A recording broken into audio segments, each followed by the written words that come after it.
All right. Good evening, Athens, Georgia. We are glad you are with us here at the semi-annual joint meeting of the Clarke County School Board and the Athens-Clarke County Commission. This is an unusual version of our gatherings. Typically, when we're here, we're in something of a work session format, generally with some full group activities and then a couple of breakout sessions. But given the environment we're living in now, we're going to be in a more consolidated format where we're going to be doing everything together tonight, and particularly focusing on life amidst the pandemic of 2020. I just want to run down the agenda for everybody out there in the public to let you know what we'll be talking about tonight. We're going to begin with some conversation about technology support for student learning from the Housing Authority, and then looking at some immediate deliverables that we've been working on, particularly with some of the CARES Act funds that were allocated to Athens-Clarke County. And then talking a little bit about longer-term prospects, including use of the SPLOST 2020 technology funds. We're then going to move on to have Athens-Clarke County staff talk a little bit about some of the additional COVID-19 family and community supports, including food distribution, rent and utility assistance, small business supports, and some of the employment and skill development efforts underway. Then we're going to move on to another activity that, while it's underway here in the midst of the pandemic, we believe is going to bear long-term positive dividends for community aid, and that's our tax allocation district programming. And then finally, we'll have an opportunity for any questions from elected officials to receive some future follow-up from either Athens-Clarke County or Clarke County School District staff. So sort of a bucket of items that won't get some immediate response tonight, but we know we can get some written response from later on, and maybe threads that we want to pursue in our future meetings. So we're very glad to have every member of the group here. Very glad for both the Clarke County School District staff and certainly Superintendent Zernona Thomas and the Athens-Clarke County staff helmed by Manager Blaine Williams. And so we're going to begin with an outside partner who's been really valuable in terms of family supports, and particularly so as families like my own are working really hard just to make instructional ends meet in the household. And so I'm going to begin by just asking Rick Parker, Executive Director of the Athens Housing Authority, to talk a little bit about how things are going in the authority, particularly as far as technology and broadband support for the families that reside there. So Rick, thanks so much for being with us tonight. And you're muted, so I may have to unmute you. Let me see. Got it. There we go. Sorry about that. Well, good evening, everyone. I guess I'm on this meeting because Dexter Fisher and I reached out to each other some time ago and started talking about making sure that the families, the low-income families who live in our neighborhoods, would have access to internet, since without it, it's going to be difficult, if not impossible, to go to school starting after Labor Day. And so we had some conversations about what resources were out there and what the school district had been able to do. At the time, I had done a quick sort on our properties, and we had close to 500 families. It's actually 490 families at this point that have school-aged children. Now, we actually have 962 children between the ages of 5 and 18. But clearly there are multiple children in each house, in several households. And so it boils down to 490 families. My understanding from Dexter was that the 500 hotspots that the school district had available had largely been distributed at that point. And so we got a little deeper into looking at what the needs were. And my team has been out there surveying our residents, first with a series of phone calls, because you can't get everybody the first time every time. And then today doing door-to-door to try to catch as many of those that we haven't been able to reach by phone as is possible. Of course, some of our residents do not have phone service. So we've done all that, and I can share with you now that of the people that we've looked at so far, most of our residents do have access to internet services. I think this was largely brought about due to the end of last year when it became necessary. And so folks went out and made arrangements there. All of our neighborhoods are wired for cable. So we can get cable internet service into all of our dwelling units.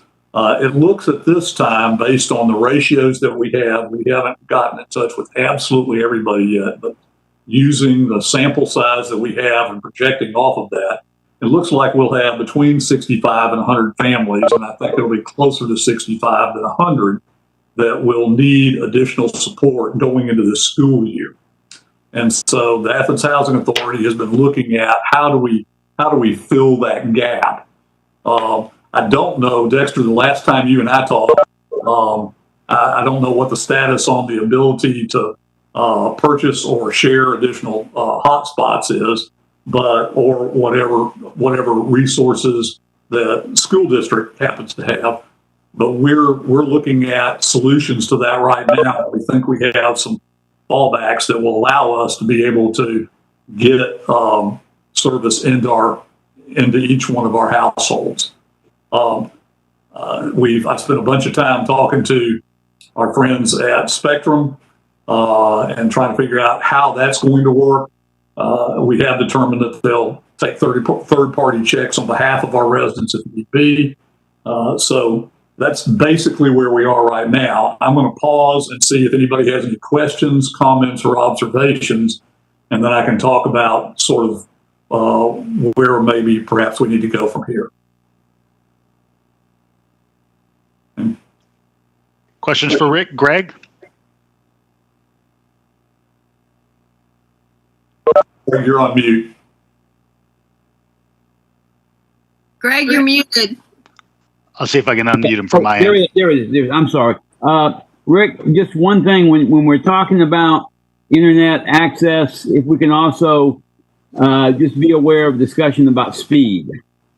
Yeah, we've been looking at that as well. We don't have a full-time technician, but we have a number of people on staff, including me, who have a little bit of technical expertise, and we've been looking at the speed issue. We've interviewed residents also asking them about speed. We do have a few people who have problems. They did not share with us which service they were on. We've looked at the speed that's needed to do live streaming. We're also looking at families that have multiple students, and Dexter has sent me just recently the schedule of when the asynchronous versus synchronous learning is, to see whether or not we're going to have lots of people in a household that are tapping into the internet at the same time for synchronous learning, because that could put a further problem in terms of the amount of speed that's available. There are low-income services that are available from both AT&T and from Spectrum. Those speeds tend to be a little slow, but should be adequate for our purposes, depending on how many students are actually online simultaneously. So yeah, Greg, we are looking at that. We're not technical experts, and we don't have IT on staff. We're simply trying to make use of all the community resources that are available and try to figure out on our own, are there things that we can do to help get internet into our neighborhoods so that our children are not disadvantaged when school starts. But yes, we have thought of that, Greg. I have a question. Go ahead, Melissa. Are there some, kind of emergency backup services for folks who their cable gets cut off? I mean, my husband used to be a cable guy, so, I know there's a lot of situations that pop up where folks can't pay their cable bill, and so they have it turned off for a few days or a few weeks. Are we prepared for that situation? So folks that are in that... So we're looking at that, but clearly we're not going to know that unless a customer comes and talks to us, because, privacy circumstances are such that Spectrum can't tell us what everybody's account is doing. Now, I'm just wondering if some of the funding could be set aside and let people know that that service is available, I mean, I guess they would have to somehow, there'd have to be some kind of accountability for real need. Yeah, and of course, there are two different portions of the cable bill, obviously. There's the cable TV portion, and there's the internet portion. And so, we're doing everything we can to try to assist our residents, but in terms of we don't have the dollars to be able to supply every single one of our residents if they all decide to go get their service turned off tomorrow so that they can tap into dollars so that then we can supply their cable services and we're looking at this, and you folks will have to tell me, but in my conversations with Dexter, we're planning so that the timing on this is probably for the full 4 months of the fall semester. I don't know if we'll be back in and when we'll be back in. That's another issue in all this is, how long is this going to be? We're talking to the cable companies rather than trying to cut month by month checks, which is a little bit of a burden on simply for those people that do not have service, working out a deal where we can create that service for them for the fall semester. So we're not dealing with it on a month-to-month basis. But I can't predict to you, Melissa, what everybody's individual needs are going to be when it occurs. But clearly, we're going to be staying in touch with our customers. If they have problems, we'll do what we can to try to help them overcome those circumstances. I have a follow-up question. Good, Tawana. Okay. Based on what Melissa said, I didn't know I was going to wait further down, but I could, I know before that some of the companies were offering $10 a month. And I know that some of my constituents, one in particular, she had an outstanding bill. And so she couldn't get the $10 a month because, she couldn't get the $10 a month because she had the outstanding bill. So if the $10 a month is still in effect, tagging on to what Melissa said, is there a way that possibly those bills, that some arrangement can be worked out with those companies so that the families can afford that? If that's, if they can afford the $10, but need to take care of that outstanding bill. Is that something? This is for the city as well, because I'm concerned about the rural areas. Yeah, it's not an allowable use of federal funds to pay off those bills for individuals. So that's not an option. But I have broached that option already with Spectrum. I've not had that conversation yet with AT&T. AT&T is the $10 a month version. Okay. Spectrum's version is significantly more expensive. It's now moved up to $17.99 plus $5 extra a month if Wi-Fi, where you're not jacking into the back of the modem, so that more than one child could conceivably be on the service. And that takes it up to basically $23 a month. So, we're not in a position to be able to pay everybody's back bills on cable for whatever reason they ran them up. But in talking to Spectrum, I know at least from Spectrum's point of view, that when they do have a service problem like that, that if they know that an agency is speaking in their behalf and supplies a letter on that person's behalf, verifying the need, that I think they can do it under a hardship circumstances. We've not done that yet, but I've already had that conversation with Spectrum. And then we're working on if there does need to be financial support for the purposes of schooling. We're looking at whether or not there's a way to simplify that billing and to handle that way. So the vast majority of our customers have internet service who have students in the Clarke County School District. Like I said, the number right now is we're estimating it to be at the lowest end at 65 and probably at the highest end at 100 families. And then, of course, what happens to those other 490 families during a 4-month period, I can't begin to predict or be able to tell you how that's going to work. And we won't know bandwidth issues until we're actually into the school's term. And I don't know what we'll do if the school instruction is overwhelming the bandwidth. Thank We're you. looking at that. We're aware of the problem, but I don't think I can give you a technical support answer to that. And to the extent that the school district and or local government have technical support personnel who might have other strategies, other approaches, or other mechanisms for solving this problem, we would be, of course, very interested in hearing that. I know Dexter, for example, has talked about doing hotspots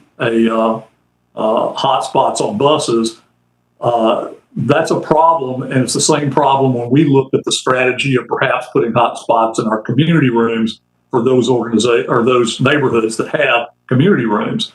Now you're not sheltering in place anymore. You have to worry about social distancing, and in most of our neighborhoods, there are far too many children to be able to fit into a community room and still be socially distanced. It's the same problem that the school district has with a classroom, basically. So we believe that the best way to solve this, if there's not some sort of area-wide, wide area network strategy that works for an entire neighborhood, the technology of which we don't have access to right now, unless there's a way to solve it that way, we believe the best way to solve it is to solve it in the individual homes for those who do not currently have internet access. Any other questions for Rick? I see Tim. And thanks for this, Rick, and thanks for doing some of this research. And I guess my question is, have we done a larger reach out to AT&T and or Spectrum, including outside of Housing Authority residents? Because I feel like we'll be able to get a better rate, a better collaboration from AT&T and or Spectrum if we're talking about the families across the entire county who need this internet access. I mean, I'm very excited to hear that we're making inroads on the 65 to 100 families in need and that are in Housing Authority properties. But what about all of the children and families outside of those properties? I want to make sure that we're not doing this in a siloed fashion, but we're doing this in something that's bringing in ACC, bringing in AHA, bringing in CSD, and we're looking at a county-wide. So have we had discussions with AT&T or Spectrum on that level? Well, clearly that would not be something that we would normally do, Tim. So, I mean, I would have no earthly idea of even knowing what the level of that is and how many other people are out there in the community. So I don't know what kind of volume we're talking about. We reached out to the school district because we were concerned about whether or not there were plans in place to be able to serve our residents. And then we realized that maybe there weren't adequate hotspots available to serve all of our residents. That's when we start doing the surveys and trying to develop alternative strategies in case the school district can't cover that. But certainly we would have no way of knowing out of the 12 or 13,000 students that are in the Clarke County School District, we represent only 962. And that's a lot of other people to try to figure out what their status is. Yeah, so and I wouldn't expect. I guess the question would be also just branched out to ACC staff or CCSD staff. Have we done that level to figure out how many families are in need right now? Because we obviously know that there's a lot more than just a 65 to 100. Dexter, Taylor, or maybe Travis. I don't know if any of you have a beat on what that could look like. At the present, we're already surveying our school community along with our principals, but we're trying to figure out what our student needs are. So we're trying to get that information as we speak now. So once we get that, then we can assess what we need for our students moving forward.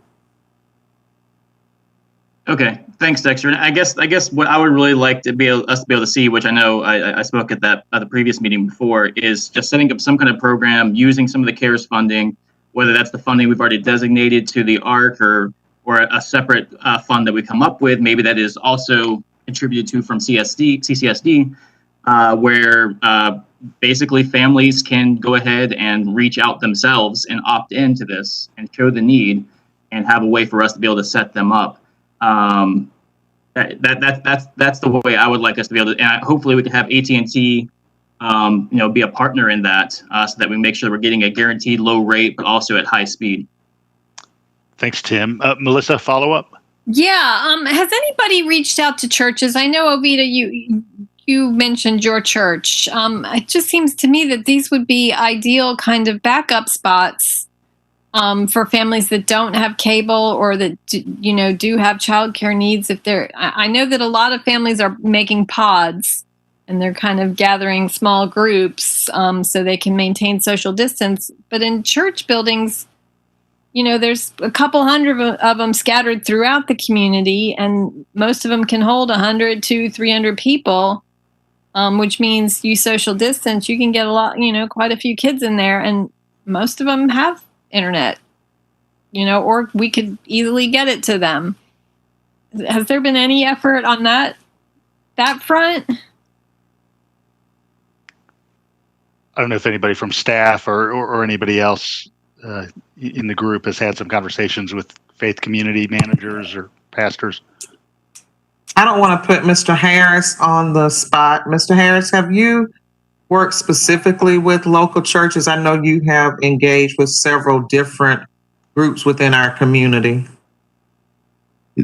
Not for childcare, no. We've talked with churches about hosting events like our open houses and such for schools, but not for childcare. And there were just an additional layers of issues when it came to childcare. But I mean, it's a location and space. I think it always goes back to staffing. Someone has to be there to monitor and supervise the students and the kids. I just wonder if they, if there was some effort to reach out, there could be some heads put together and, volunteers and that kind of thing. Just knowing that this is, an emergency in our community, emergency all over the world, and we've got to get creative here. Thanks, Melissa. I have a question for County Manager Blaine Williams. Blaine, didn't we, as the school, as the commission, set aside money to help with technology to help the school system? And if I'm correct, where are we at on that? Yes, ma'am. That's the next item on the agenda that Mayor Gertz put together. Okay, so there are some other options on our part that may be able to address the situation, may help.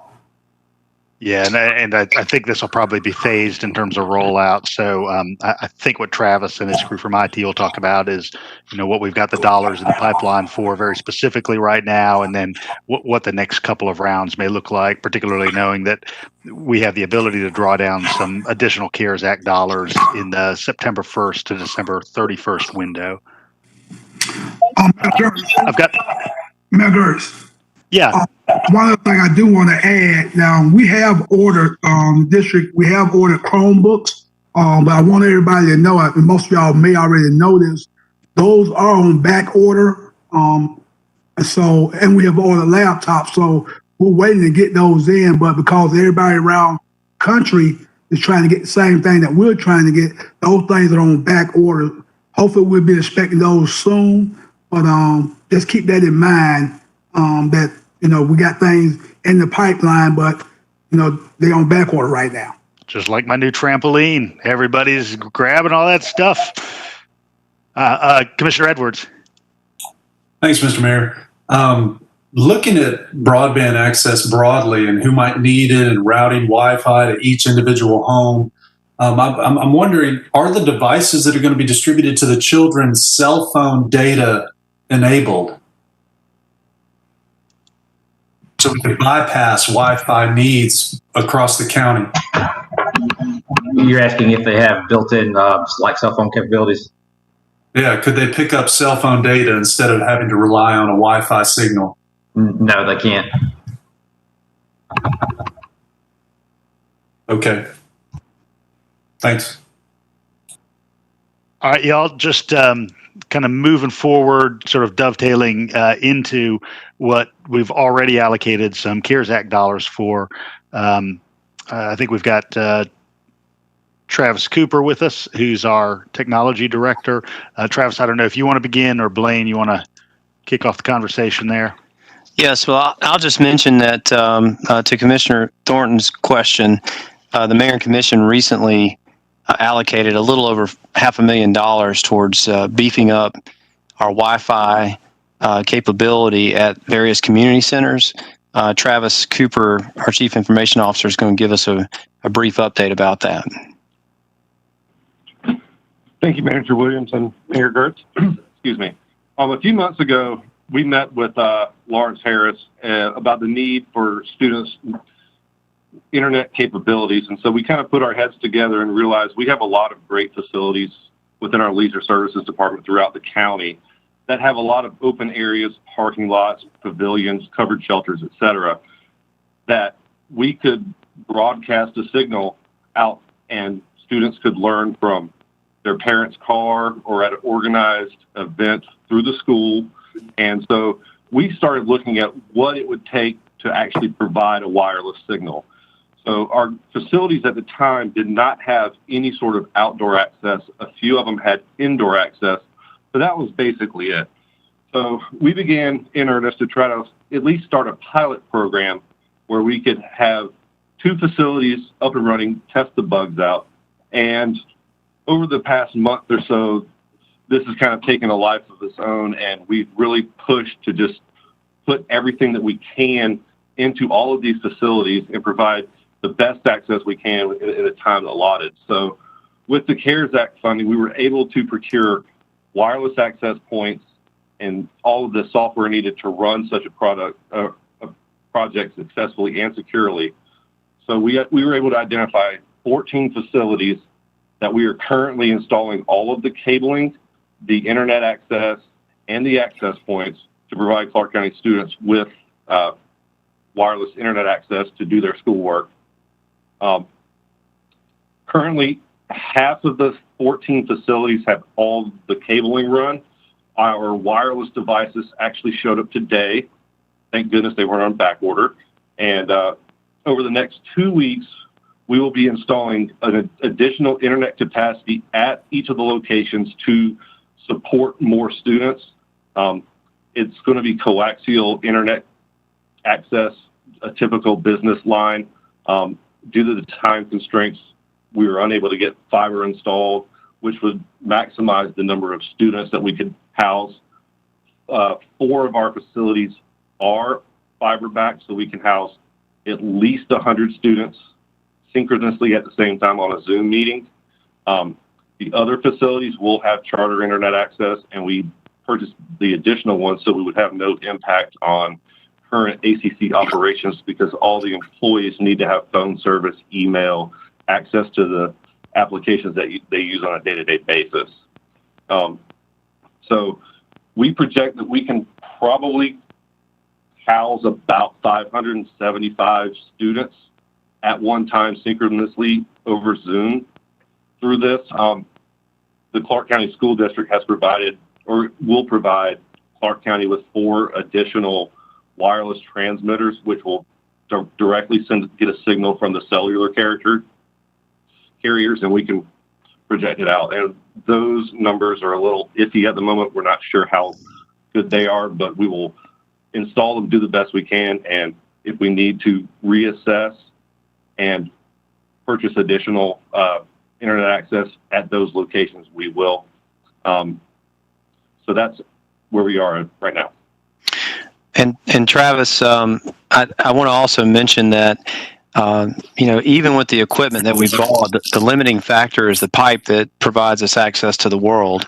And we've gone ahead and taken the step of acquiring extra pipe, if you will, through charter. And Travis and his staff, we're going to go ahead and assume those costs so that we can have it available there. Because as y'all know, or in the IT world, the video just chews up a lot of bandwidth.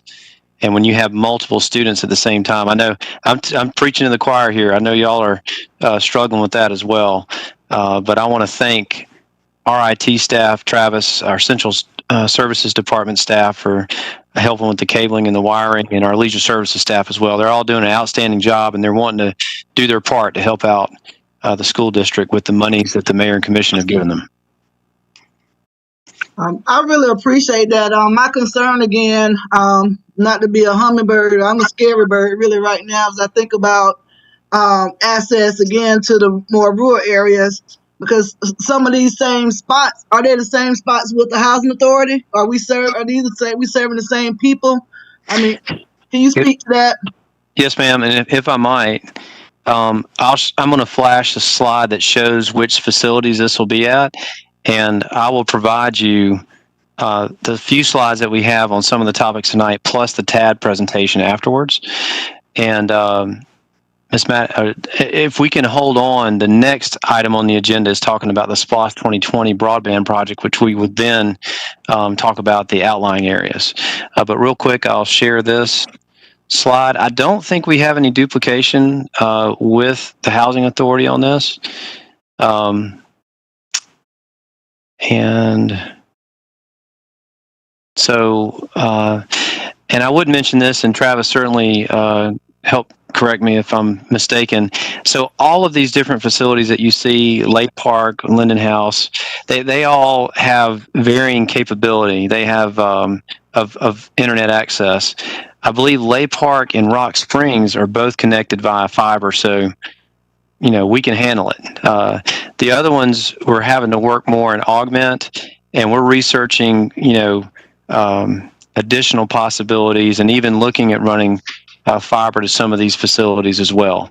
I will also mention that we've been talking a great deal with Lawrence Harris. Mayor Gertz has really pushed us to see how much further we could partner with the school district in trying to help you meet some of your space needs. Certainly an after-school program is something that we're already calibrated to do and continue to work on, but even going further than that. And really, there's a lot of issues to be solved with all that, and we're just, we're at a point where we're exploring what's possible. But this first step that the mayor and commission have enabled with the allocation of funds and our staff's putting into place, it's not perfect, but it's moving the ball forward. County Manager Blaine,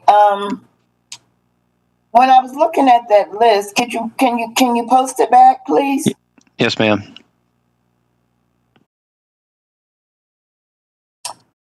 And while you're pulling it up, but those spots that are listed, these are all of the government's recreation facilities. So I'm gonna take a stab at areas that are not our facilities and not the housing authority. Do we have a plan for those areas that are still out of reach? And I'm thinking more of, and I don't see anything around the Pittard Road area or North Athens, and probably the closest you get is Virginia Walker Park. Yeah.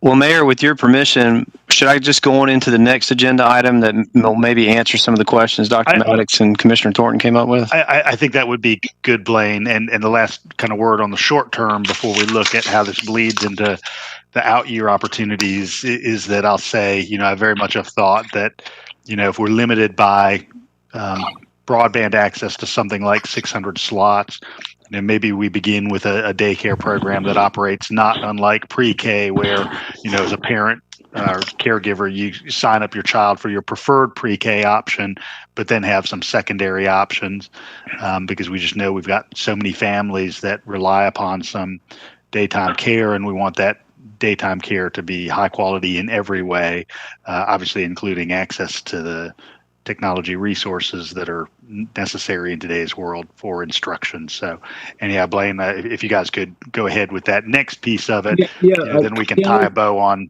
the pair of them. Before you talk about further on, I would like to kind of find out from the school district and from if I put Taylor on the spot. I mean, and also Dexter. I mean, just, I've been told that our signals around the schools are so weak that, I don't understand why we can't do some of the same thing that the county is doing with our schools.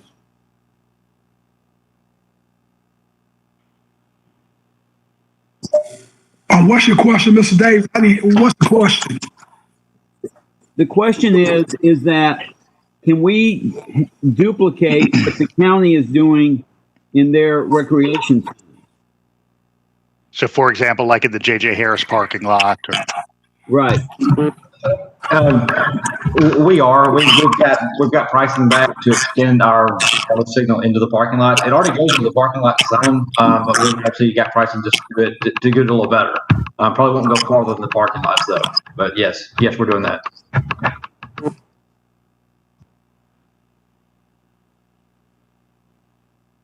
Thanks for the question, Greg.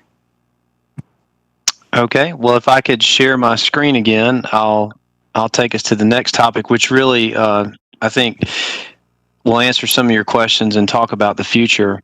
And so, as you know, Athens-Clarke County voters in November approved the SPLOST 2020 list, which was 11 or 12-year program, $330 million, and $6.6 million was set aside for the broadband connectivity enhancement. Now, what the project statement, which is what we depend on, the voters voted on that, and that's what we go to. Certainly, when we go back to the SPLOST Oversight Committee, what it may include is a high-speed wireless network loop, broadband connectivity for governmental use, and then access to the internet for citizens of Clarke County, Athens-Clarke County. I'll talk about that in a second. Wi-Fi connectivity to the downtown area.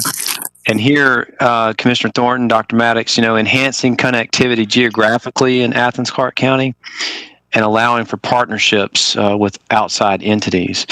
So that was sort of a wide open project statement, but meant to try and include different scenarios. I can tell you that if you want to build out a system that's going to compete with the private providers across any somewhat urban county, $6.6 million is not going to get you there. So I just want to help you with expectations tonight. What we're talking about is not something that will go toe-to-toe with AT&T or Charter or other providers, but it was meant to fill in the gaps. And so let me talk to you a little bit more about that. So what does the first step of this look like? Well, what the $6.6 million buys is the actual infrastructure, so the highway, if you will. And so that would be 28 towers or so. They ran a quick study on what it would need to sort of cover our county. And I say here, already owned by county, the Athens-Clarke County, or the school district, or other governmental partners that are willing to help. Keeping the cost down is if we can locate towers on it, property already owned by partners. We have yet to do the study and site the towers and all that. All that's yet to come. And on these towers, we would have a state-of-the-art wireless infrastructure, and that wireless infrastructure would be scalable. And so it could shoot out so much bandwidth at first, more later as the need arose. And not all towers would immediately be connected by fiber. And remember, just like we've talked about tonight, you can buy the equipment and put it up, but if it doesn't connect or have sufficient connection to the world, then you're not going to get very far.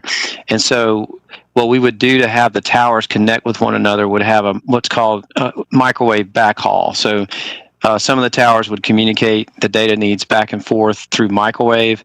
Ultimately, they would come back to select towers that had high-speed fiber connected to them. Once we initially stand up the system, we'll use some of our departments to work the bugs out on it and make sure that it's working fine before we turn to the second step, which is increasing access in the community. And again, I'm just giving you sort of a high-level overview of what you can expect, and there's a lot of work to be done. So when you talk about what we can provide. Again, to provide the amount of, to become what's called an internet service provider or ISP, we could certainly do that. But when you become an internet service provider, there's a whole support system that goes behind that. The people that you call when you have problems, the people who send out the billing, the customer service, and so on and so forth. And so with this amount of money that we put into this project, we're hopeful that we can find a private partner that would help run an ISP. And I know that the mayor and commission, at least, talking last year, were interested, and I think I heard as much this evening, what can we do with subscription services? Can we have tiered rates depending on need? And all of that is possible. We just have to, design the system. We have to find out the operating costs, run the pro formas, see if we have a private partner, that would most likely, involve an RFP to see who'd be willing to work with us. We'd roll this out to schools, obviously, specific geographic areas. So Commissioner Thornton, Pittard Road, or the Double Bridges area, places where that's what started all this. The mayor and commission wanted to look at this several years ago, and it started with a $25,000 study to see about increasing internet access in the in sort of our outlying areas. And then you could target underserved neighborhoods too. And I had this specific question and conversation with consultants that helped us dream this up. And like I said, I don't envision us building out a system that it's the third choice with the providers that are here. But for those areas that aren't getting the attention, and whether it's not economically attractive to the private providers, that's where we can really bring in and focus some of our efforts to try to bring access to those areas. And so those are the two high-level steps. I think, there's a lot of design. We need to go ahead and move forward. If you can envision this with me, you want to know how far the signal will go. And you can buy equipment that can project the signal, but you got to have the bandwidth behind it as well. And certainly we need to run some initial studies while we still have leaves on the trees, because those are the most, when you look at trying to get signal across the county, doing the test while the leaves are up is going to give you your biggest impediments and what we need to boost it with. So we need to begin the design. The mayor and commission need to create the project officially and award the budget, and then us get to work on the design. I think once that we've designed it and bid it out, you've probably got a 6-month build out to erect the towers, and then some more time for us to work the bugs beyond that. So it is, while I'm giving you the caveat that it's not a full-on $150 million internet self-sustaining system, it's still a major build out, and it needs some planning work. And so unfortunately we can't provide that in the next 30 days, but we can certainly get to work on it and get it here sooner rather than later. So Mayor, I'll take any questions. As a quick process note, one of the things that we're going to be doing in the next couple of months is doing the tiering for our SPLOST 2020 program. So that is determining which projects are going to happen in what sequence. So what'll happen in 2020, what'll happen in 21, 22, and so forth. And so I could anticipate that this would be a front-loaded project, one that for community benefit we would want to get to first. I do want to see if there are any questions about the entire continuum of technology rollout. And I think just as Blaine was coming on, Tish had a point to make. So Tish, do you want to talk a little bit about what you were thinking?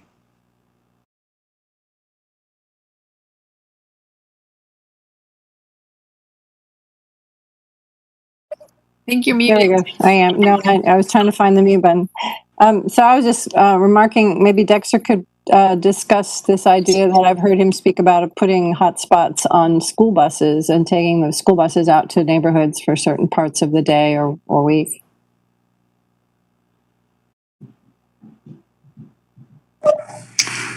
So again, like I mentioned earlier, we're in the process of trying to assess whether the school bus would be best suited. So once we get that information together from our families, and we can strategize for where we will put those buses at. Depending on how many buses that, initially we looked at trying to do anywhere between 6 to 8 buses. around the county. So once we get some other hot spots in, then we can go ahead and put those on the bus. But we'll go ahead and start with 4 initially, and then we'll expand as we get our hot spots in to add to those buses. So we don't know we're going to put those there yet. Yeah, Ovita. I have a question for Dexter. So, it seems that this presentation tonight has probably narrowed down where those hot spots should be with buses. Now that you've seen what we're going to be doing at our facilities, and then what is already planned for the housing authority. So it seems to me those spots would be in the areas that we're not covering already. Does it make sense? That's a possibility, Commissioner Thornton, that we could look at those areas and see if that best suited for those buses to go in those areas. So that's something that we can look at. I'll also note Nicole Hull made a great point in the chat box for members of the public who are not seeing that while Athens is relatively temperate, we know that temperatures begin to plummet in late October, November, December, and given that we all anticipate dealing with COVID for many months ahead, I think now is the time for all the institutions on this call to be thinking, what are the indoor spaces that, can be climate controlled as we move into those colder months. Kelly, Mayor Gertz, I have a question. Yeah. I know it was mentioned that I know with the SPLOST projects, they are like tiered. With the long-term plans for broadband access and what Manager Williams, what you had up, will it be a way to prioritize this SPLOST project?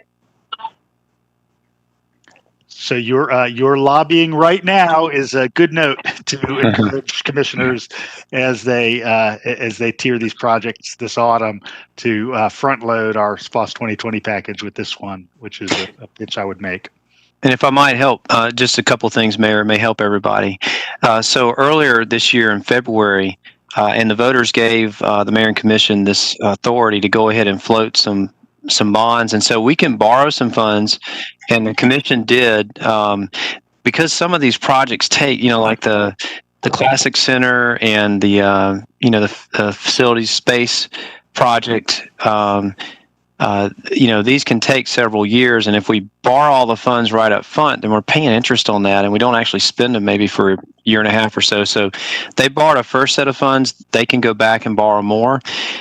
But the first collections that started in April, however long it takes, and it's going to be several months of collections, goes towards the debt service on the bonds. Does that make sense?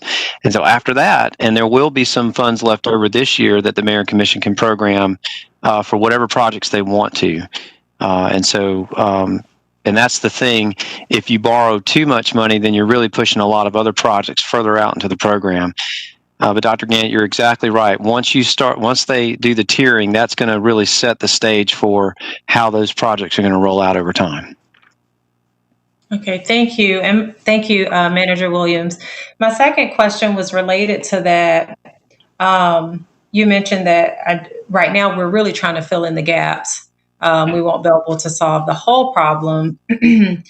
Are there funds, I think, like between the ACC government or even the school district? I think this may be more of a Dr. Thomas question as well. But is it possible that any of the CARES funding, I know that the ACC government has provided a lot of support by way of like food distribution and a variety of other projects. If additional money comes, is there a way in which those gaps can be filled in before the long-term plan begins to take place? So, for instance, for those areas that have that don't fall within like the loop or don't fall within those community centers, but are more rural, where we may have students, is there a way to be able to start to meet some of those immediate infrastructural needs with money that we already have? Well, I'll take the first pass at that. Yes, you are dead on the money. That was something that the mayor and I talked about, discussing this with the commission at the September work session. And so let me just explain the CARES Act as well. And I'm getting a little feedback, Mayor. You mind just muting everybody? So, okay. Yeah, I'm going to try and mute everybody who's not speaking. Okay. So with the CARES Act funding, and as you know, the first 6.6 million was called Phase 1. And the mayor and commission a couple of weeks ago asked us to submit whatever eligible expenses could bring that money to Athens-Clarke County, and we did so, and that has been done. And they have since allocated it out, and Mayor Gertz has on his agenda for us to talk about that in a few minutes. Now, there is the idea that there's going to be a Phase 2. We don't have a guarantee of that. There has been some intimation of that.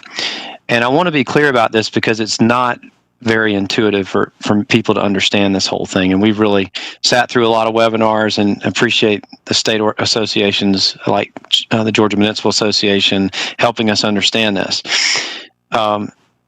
We have submitted, we have enough money to draw, we have enough reimbursable expenses as a government to pull the funds in. And then the mayor and commission can reallocate those. Now, what's important in this is that in order to do some of the things the mayor and commission wants to do, we are honoring the federal legislative intent of the CARES Act, and that's and the rollout of the funds that you're seeing that they have approved honor that. And so I would say that, and this is certainly up to the mayor and commission, but it does have to be COVID related. I think we could argue your idea, Dr. Gant, would be COVID related, and so.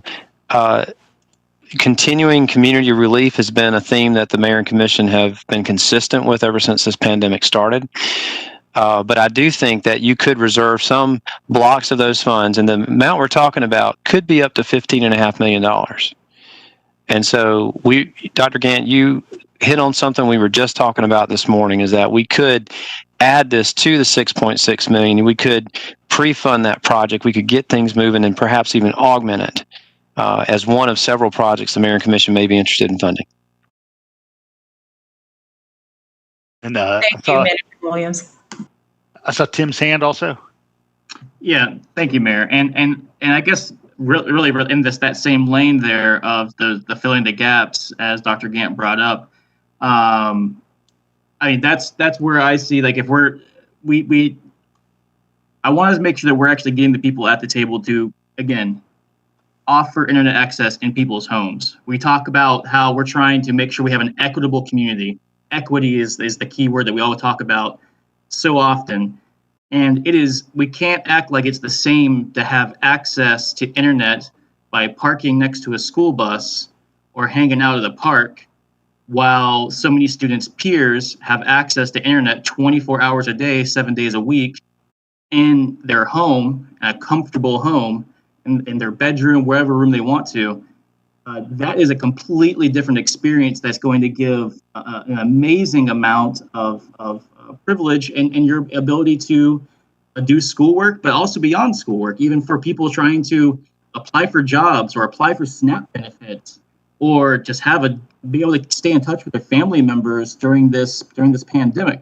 So I feel like very strongly that what we need to be talking about here is how we're going to get internet access in people's homes who don't have internet access. I do not think it's sufficient to have hotspots on buses or in parking lots of parks. That's not good enough here. It's just not.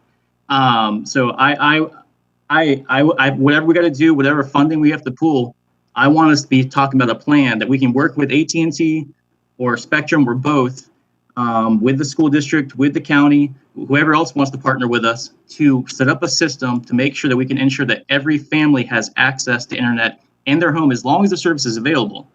If they don't have the service available, which I know there's a few rural areas that we don't, then I think we can be off talking about the hotspots, which I know we've already been using. But I think we just got to really set that priority. And I guess I did have the question of, like, we've been talking about the hotspots. I've used a hotspot before. I've had a hotspot before. Hotspots themselves are very expensive. They are usually more expensive than $10 a month to have those services. So I think it's also a cost-saving way if we actually just try to ensure, especially people who are already on the network have broadband access, to put it in their homes. But I feel like anything less is not good enough. Thanks, Tim. Looking forward. And for folks who are wondering, our work session schedule, that'll be the second Tuesday in September. So 2 weeks from tomorrow, we'll have that conversation. Well, and if I might, Mayor and Commissioner Denson, and how this takes shape could take any number of forms. And ideally, you would run fiber to everybody's house.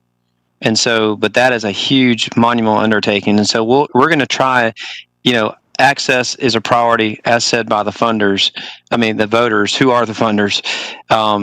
But how do we find that, how do we thread the needle? And then I think on the back end will be the operating costs. And I do believe there will be revenue that we can generate to offset the cost of this. For instance, if we put a tower up and a private provider wants to put cellular equipment on it we could generate some lease from there. I will say that because we don't have the funds to do fiber, we're doing the next best thing, which is a wireless above ground shot. And of course, that's going to require towers. And as we know, that can be a controversial issue when you're putting up a 200-foot tower, as we've experienced recently. But I think for now we're really turning it towards this is for the community, and the ways that we can demonstrate that. So I'm hopeful for what we can do. On a follow-up, that I want to be clear. I do talk about for those long-term things with the tower system, but I'm really speaking to the short-term right now, this fall. Because I want to be clear, like when we talk about that SPLOST project, that is a more long-term project. That is not something that is going to be helping students or families this fall, this winter, even next spring or anything. So I'm talking about for that timing, I want us to be using CARE funding and whatever other funding sources we can to ensure that people have internet access in their homes. And that would be working obviously with third-party providers at this point, since we don't have that mesh network with the towers. Thanks, Tim. And Greg? Yeah, I just want to piggyback on what Tim said, and also bring in the school district as part of the solution as well. I think that in terms of these third-party providers, AT&T, Charter, I think we haven't successfully communicated to them that we're serious, that we are going to provide internet coverage, cable, to everyone in Clarke County, and we can do it with them, or we can do it around them. But that we are heading in that direction, and that we're serious. And so, they need to be at the table, and they need to start putting out not just a $10 a month for service that's only good for email. I mean, we're talking about serious, low-cost internet at good speed. So I agree with you, Tim. I don't think that we've communicated that strongly enough, either as a school district or as a county government. I will share, Greg, from the pre-SPLOST vote experience, that the private providers are very interested in whatever partnership can be created with local government, and particularly if it then has the added heft of the school district and the housing authority, that makes it even stronger. I think the providers have looked at environments like Columbia County, just outside Augusta, who've created their own ISP, internet service provider, and they worry about a government-provided entity peeling off their customer base. And so, having had lots of entreaties from their lobbying arms, they're definitely interested in being at the table, particularly if they think what we do could lead to diminishment of their economic opportunity. So I'll share If I that. could follow up one other question with Taylor, who do we purchase school internet service from? We have it through AT&T and Education Networks of America. Okay, I mean, I'm assuming that we write AT&T a sizable check monthly. The AT&T is negotiated by the state. The ENA, I think, I have to look it up. I don't want to say it wrong off the top of my head. What is ENA? I'm sorry. Education Networks of America. Okay, so that's is that a consortium of school districts or what? It's a privately owned internet service provider. Okay, I just think it's something that the school district we need to talk about that, I think. I think see Russell's hand. Thanks. I support what my colleague Commissioner Denson states. You know, the SPLOST municipal broadband is a long-term project. School starts in 2 weeks, so maybe we should be talking. So I'm more focused on short-term solutions. And I think as soon as we find out which households need internet access, I would support on the commission devoting CARES Act funding to the purchase of internet service into those households. Thank you. Thanks, Russell. Go ahead, Rick. Well, I just wanted to second those concerns about getting it into households. We looked very carefully at whether or not, like I said, we could just put it up in our community rooms in the neighborhoods that have community rooms. And we determined that from an equity standpoint, Tim and Russell, that really wasn't giving those children the same access that others throughout the school district might have. So that's why we've been concentrating our efforts on identifying the specific households. And then since all of our units are wired for cable service already, and you can get the AT&T service there as well, that we're going to try to figure out how to put it into each household. And that I don't know how many students there are out there in the Clarke County School District that don't have it, but to the extent that you can get it in the household, I can assure you that's going to be better than trying to hang out near a hotspot.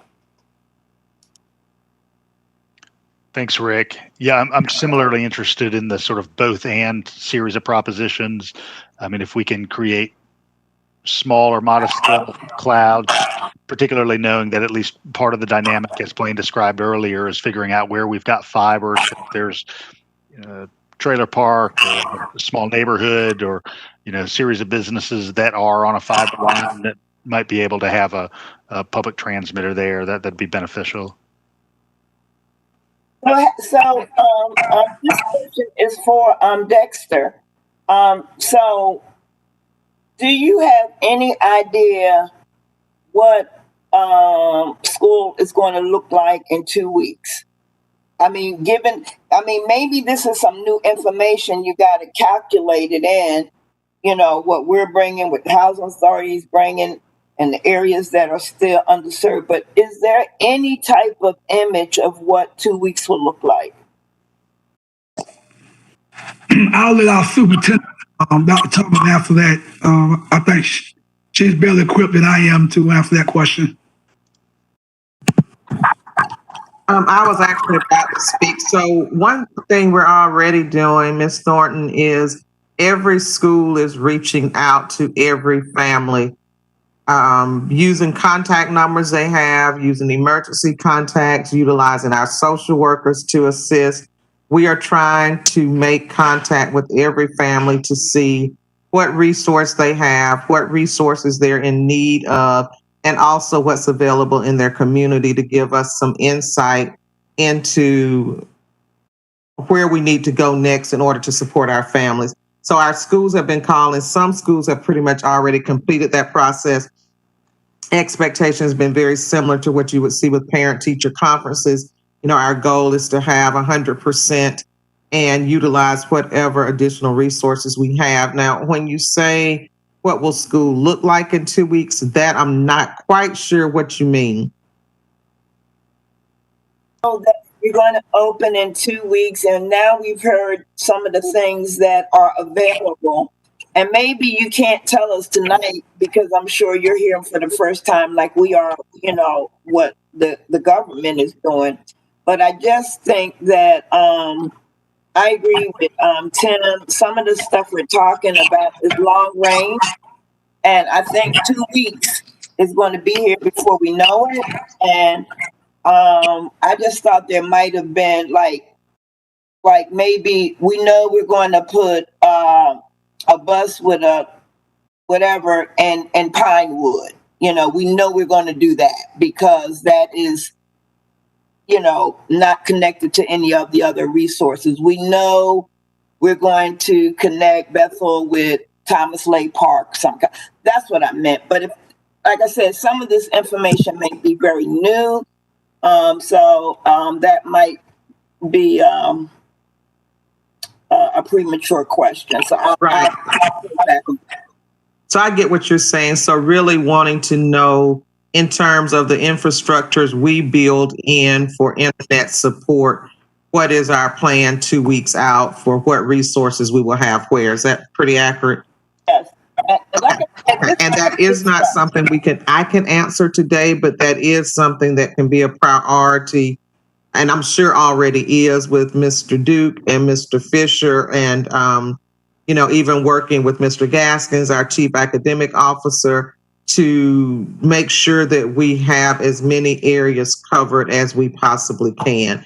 So, so you're right. Today we can't say that, you know, this is going to be here and this will be there. But you're right. 2 weeks will be here very quickly. And, you know, 2 weeks from tomorrow, we open our virtual doors and we need to be as ready as we physically can be. So Mr. Duke is on this call. Mr. Fisher is on this call, of course. He's spoken a lot. So our next steps will be, you know, almost to map out is kind of what I hear you saying, so that we can say to the community, this is what we have in place on day one. Yeah, that was it.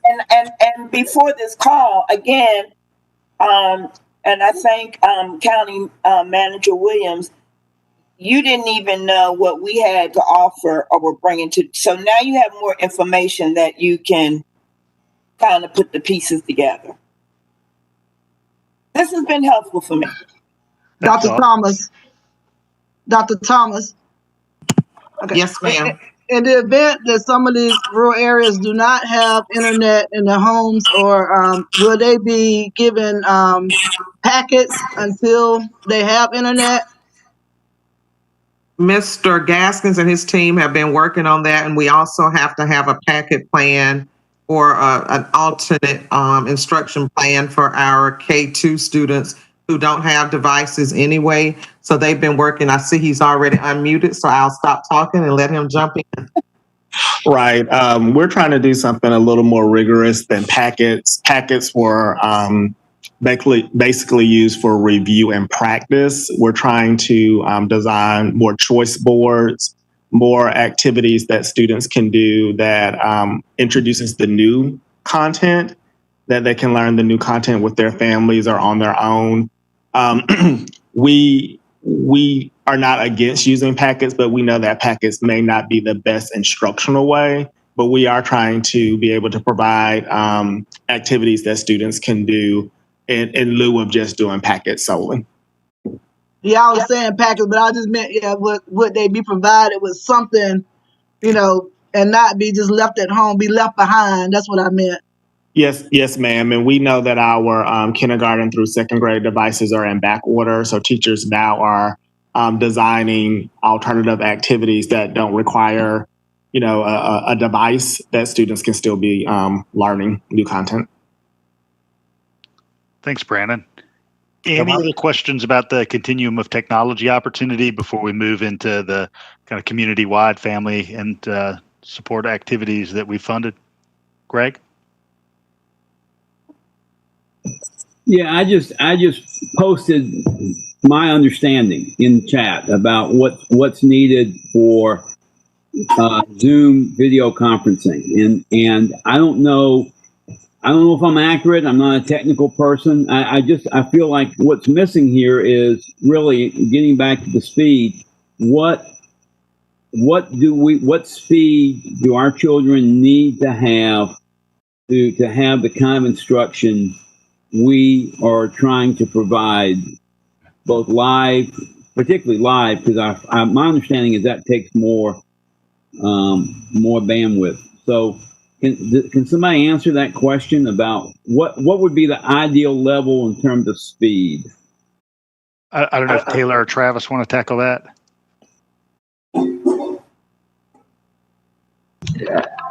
I was looking at the Zoom website today, and they were saying between 600 and 800 kilobits per second for video conferencing, and that's one-on-one video conferencing. It's a little bit higher when you have a group setting, similar to this. Yeah, Travis, we looked that up as we were looking at bandwidth issues also, and I think it's about 1.8 megabits per second if you want to go 1080p on your photograph. So you can go lower resolution, but if you're looking at a high resolution Zoom call, it can go all the way up to 1.8. That's correct.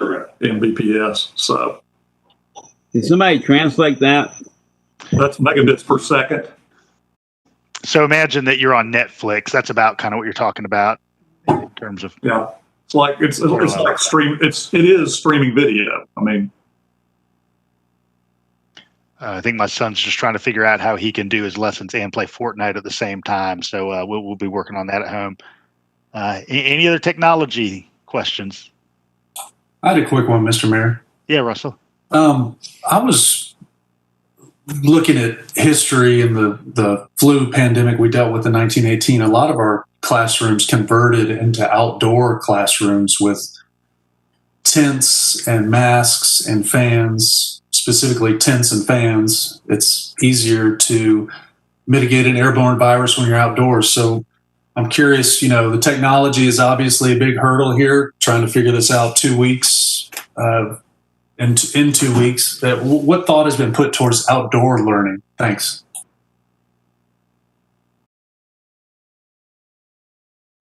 Well, again, Mayor Gertz and Lawrence Harris, we've been all talking about what's possible. And as far as outdoor learning is concerned, again, it would be our community centers is where we have the most space that we could help accommodate. And there's things like transportation and the teacher ratio, having folks there to help. But one of our limiting factors is the Wi-Fi access with the virtual platform.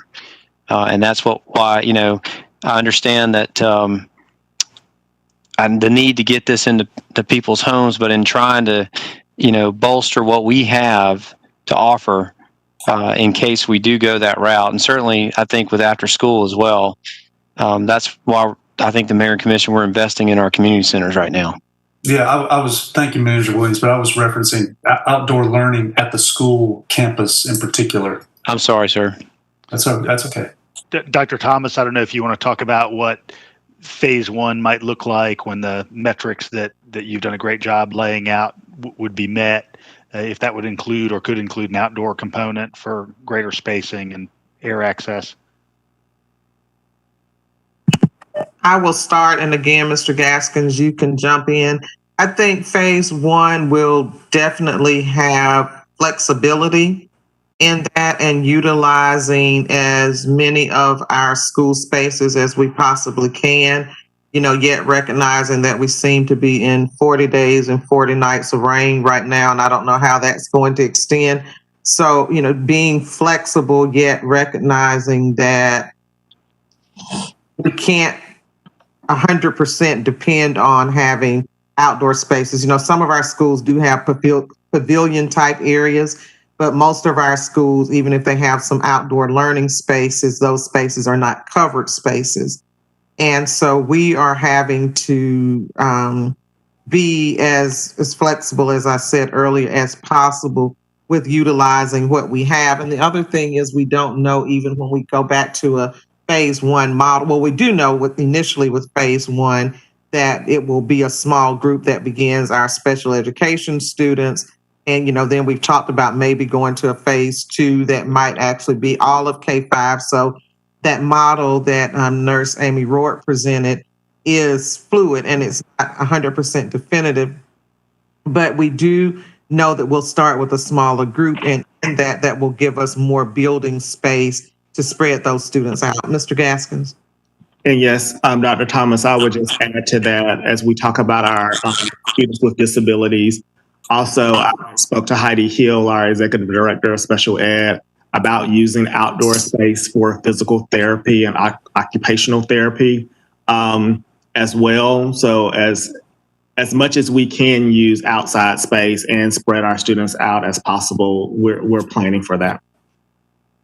Thanks. I would just also like to express my support to invest CARES Act funding flowing through the county into more outdoor infrastructure. Thanks. Pavilions or tents, canvas, whatever y'all need. Thank you. Thanks, Hall. Any other questions, either focused around instructional model or technology? All right, Blaine, if you want to go ahead and move into sort of the next phase of our conversation, the family and community supports that have been stood up with Athens-Clarke County and our partner agencies. Thank you, Mayor. And what we're going to talk about here is really a combination of the resiliency package funds that the Mayor and Commission approved back on July 7th and the CARES Act funding that we've been talking about tonight. And the four areas that the Mayor wanted to speak about tonight are food distribution, rent and utility assistance, small business supports, and employment skill development efforts. And I have Stephen Bailey, our Assistant Public Works Director, on the line to talk to us about food distribution. And what I'd like to say to you and the public as well is that when the pandemic started, we stood up a National Incident Management System, or it's called NIMS, command system to try to deal with the situation. And we have different branches. We have a operations branch, an administrative branch, and a communications branch. And I just want to illustrate how employees from all across our organization have pitched in on things that they otherwise probably wouldn't be working on. They've been thrilled to do it. And Stephen Bailey has been, as our Assistant Public Works Director, has been working very hard on the food distribution and talking with the school district as well as the Area Council on Aging. So I've asked him to be with us tonight and give you an update on where we are with that. Stephen. Great. Well, thanks, Blaine, for giving me a chance to speak on this. So, as you said, my day job is Assistant Director of Public Works, dealing with sidewalks, streetlights, et cetera. But I've been splitting my time lately in service of the COVID response team. So as part of the project planning group, we've generally been in charge of contingency planning. And we've worked with the school district primarily through Lawrence Harris on a number of initiatives, like the community mass distribution, which is still ongoing, and also the first drafts of what turned into different mobile and drive-through COVID test sites. But when we started talking about potential food assistance, we really immediately thought of CCSD and what you all were accomplishing through your Meals for Online Learners program. And our motto has been, don't recreate the wheel. So we came and Lawrence has been a great partner in sharing lessons learned through the school food distribution. We saw the benefits of both the centralized distribution as well as bulk delivery through the bus routes. And we talked with Lawrence, took a page from your book to create what has turned into the Athens Eats Together initiative. In the end, we did decide to focus on a mobile contactless delivery method for the majority of the distributions. And we partnered with the Athens Community Council on Aging and their Meals on Wheels program as a framework for that initiative. So the most immediate response you'll see is this short-term emergency food distribution with funding through the local resiliency package as well as federal funds through the CARES Act.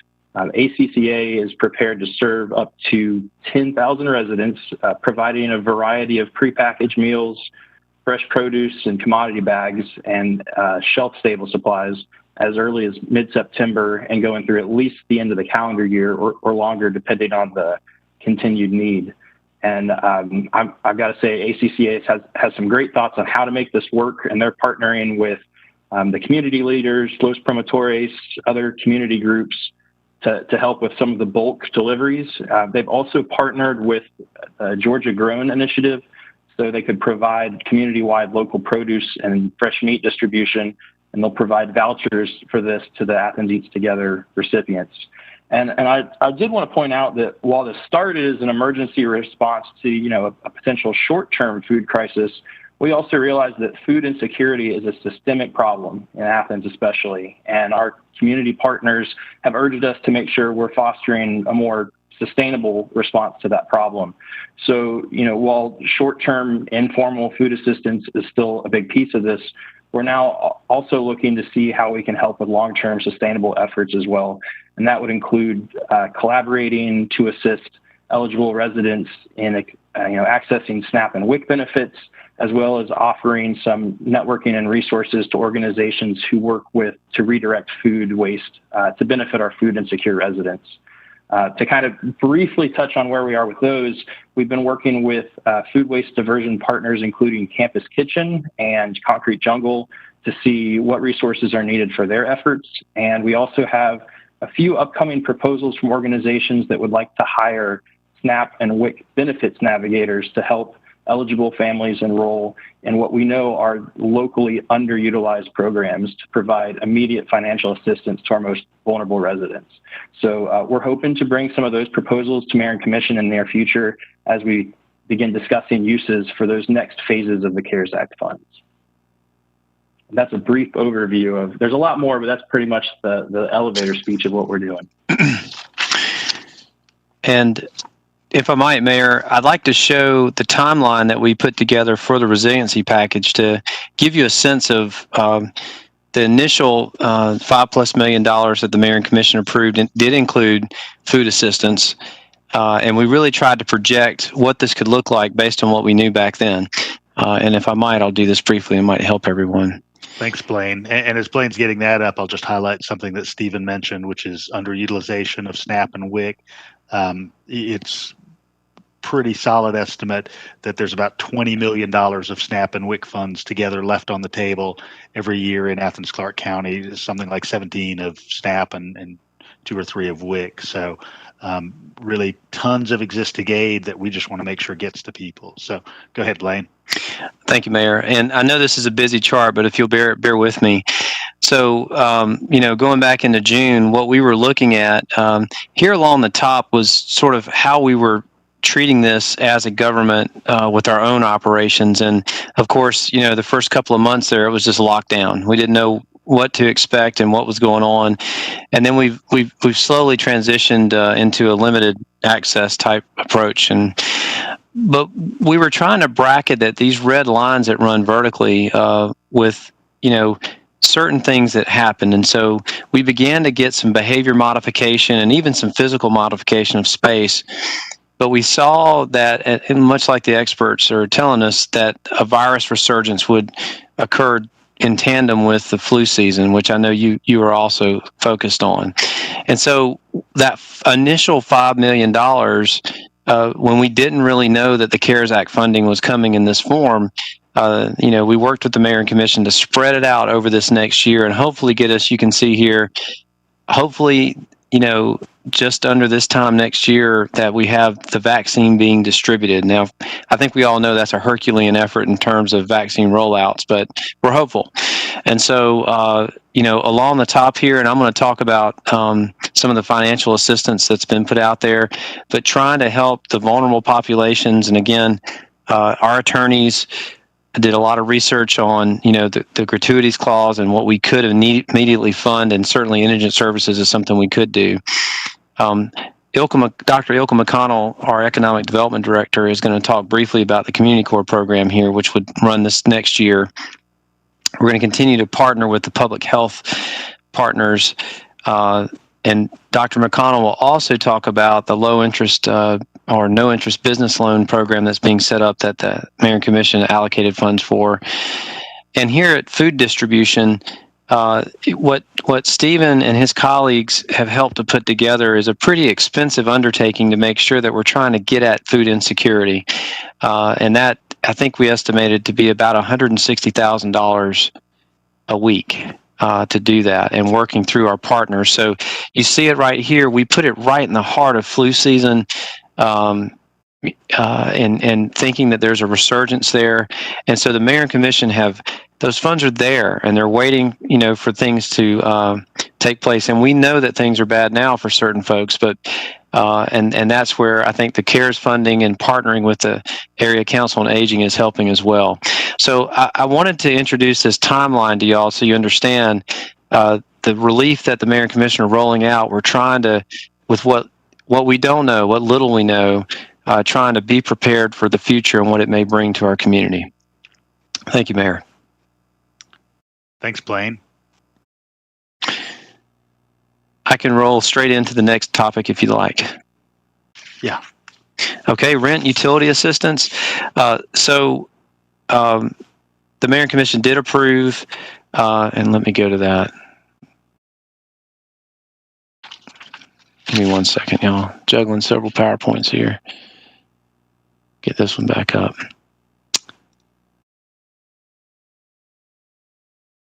Okay. The Mayor and Commission did approve some financial assistance. Now, what they approved was more than this, but moving on to this topic, this financial assistance includes rental assistance, mortgage assistance, and utility assistance. And these can cover past due bills, through a third party, these third parties that we're working through, in the time period of March 1st to December the 30th. And so our Housing and Community Development Department and our Director, Haley Banerjee, they'll be working to market these resources to the community through our neighborhood leaders, through the United Way, the Homeless Coalition, the school district's Homeless Education Department. That's the liaison, and the school social workers and other community partners. The Homeless Education Liaison works with many of these agencies already. And so where we are now is, we're working with these the ones that were awarded the funds by the Mayor and Commission to nail down their scopes and the folks that they intend to help. We've got to have contracts, and the attorneys are working on those so that we can get these funds out ASAP. Also want to mention, going back to the timeline that I showed you before, we're currently in the midst of the second awards of indigent services funding that's supporting the Family Promises Family Shelter Program, the Athens Area Homeless Shelters Hotel Shelter Program for Families, and the Athens Area Diaper Banks Diaper Distribution Program through October 31st. So on that timeline, I showed you where there were blocks of support that the Mayor and Commission were sort of spacing out over time. We're currently in the second segment of that of about $300,000 that should help the providers I just mentioned through October 31st.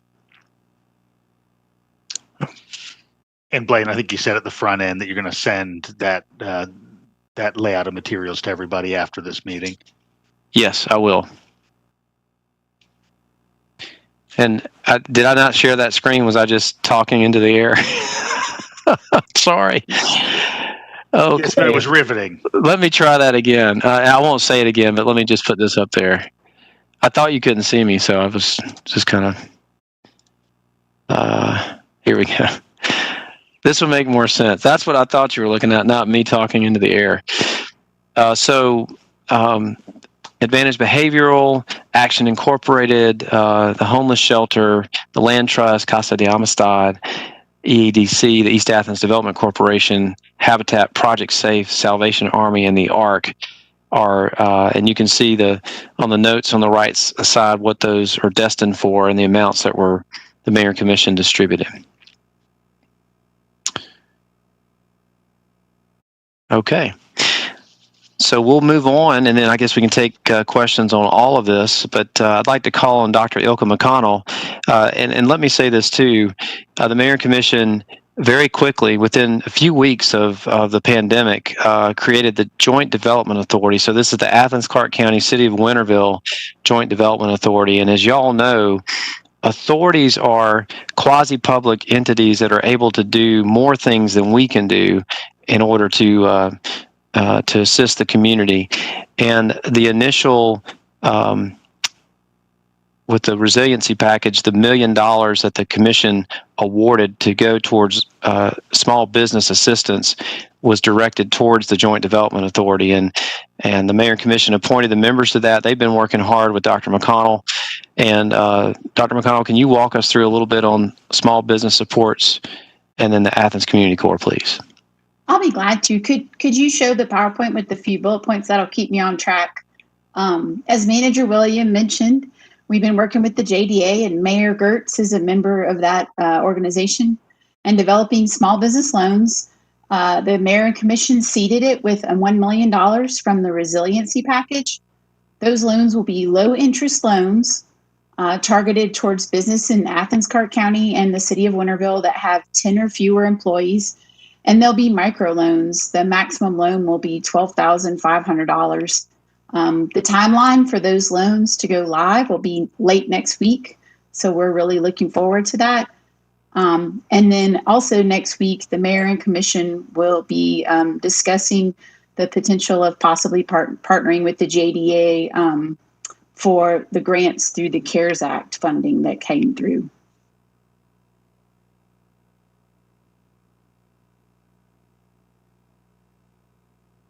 The next item that we've been working on very hard is the Athens Community Corps.